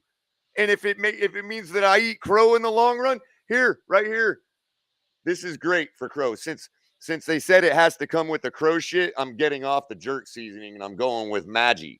It's a soup seasoning that you can put in beef stew that makes it really taste a lot better. Free advertising. So yeah, I'll eat it. Give it to me. Serve it right up. Start up the grill. We can have a nice backyard barbecue of crow. I just don't understand why people want to project a certain personality in people like me to say that I wouldn't. Like, I'm not the one sitting here saying that if Deshaun Watson's 33 touchdowns were over here, we would be as bad as the Texans with a 4-12 record. If you believe that, you're the one that's hating on our team. You're the one that's not a fan. Go be a Texans fan if you think they're just a quarterback away. Yep. We're not. Awesome. We're a Color. 10-6, 9-8 team. Color. Okay, and you put 33 touchdowns on that team, and we ain't 4-12. If we are, then I'm just living in another universe, and I hope somebody took down the coordinates to our original one. Hey, so go ahead. Yeah, take your mic, drop it. I appreciate you being on tonight. This is Mike on the mic. That's Kohler commentary. I'm going to do some plugs for the show. Kohler, stay backstage. Crypto, I'd get you on, but, bro, I got to take a break. But I'll stay backstage, guys. We'll be back there. If you want to drop the links one more time, and if y'all want to jump backstage, just have a conversation, I'd be willing to have a conversation with y'all. Check out Tonk 7 TMI Tuesdays at 9 p.m. It's a game show. Tonk 7 and a co-host will be taking 2 guests and putting them on there, and it'll be prizes, all that stuff. Catch myself, Mike on the mic, with open mic on Tuesdays and drop the mic Saturdays at 10 p.m.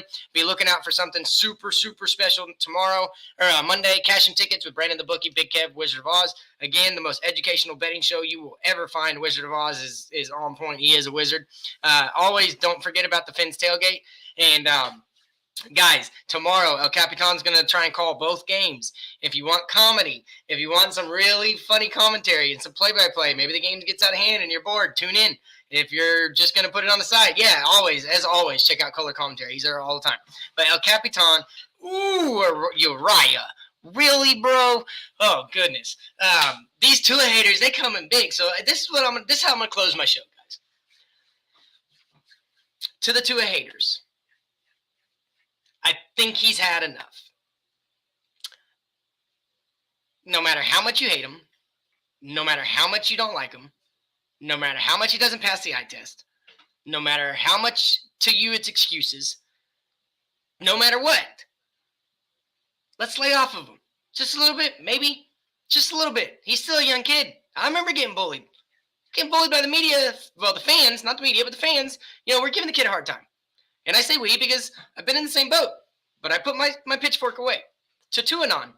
To the Tuaneers. Let's lay off the guys that don't necessarily like Tua. Because the only reason they're so emotional is because it's their team. And maybe they don't believe in their quarterback. Just let's find a middle ground. If he gets another year, he gets another year. If he doesn't, he doesn't. We don't have any control at the end of the day, we have no control over the situation. We can just root for our team and deal with what they give us as a product. So to Tua haters and Tuanon, let's get along. Let's be Miami Dolphin fans again. Let's realize that we're in a shit situation, but we've been in the same circus for the last 25 years. No different. We've all gotten along before Tua. Even Tannehill, I never felt this split as a fan base. So let's get back to rooting for the Miami Dolphins, guys. You can admit that Tua is bad. You can believe that he's good. You can believe he needs more chances. You can believe he's never going to do it. You can believe whatever you want. You've heard a ton of opinions. This has been 2 years of this. Let's find a middle ground. Let's meet in the middle and be Miami Dolphin fans again. I just want to close with that.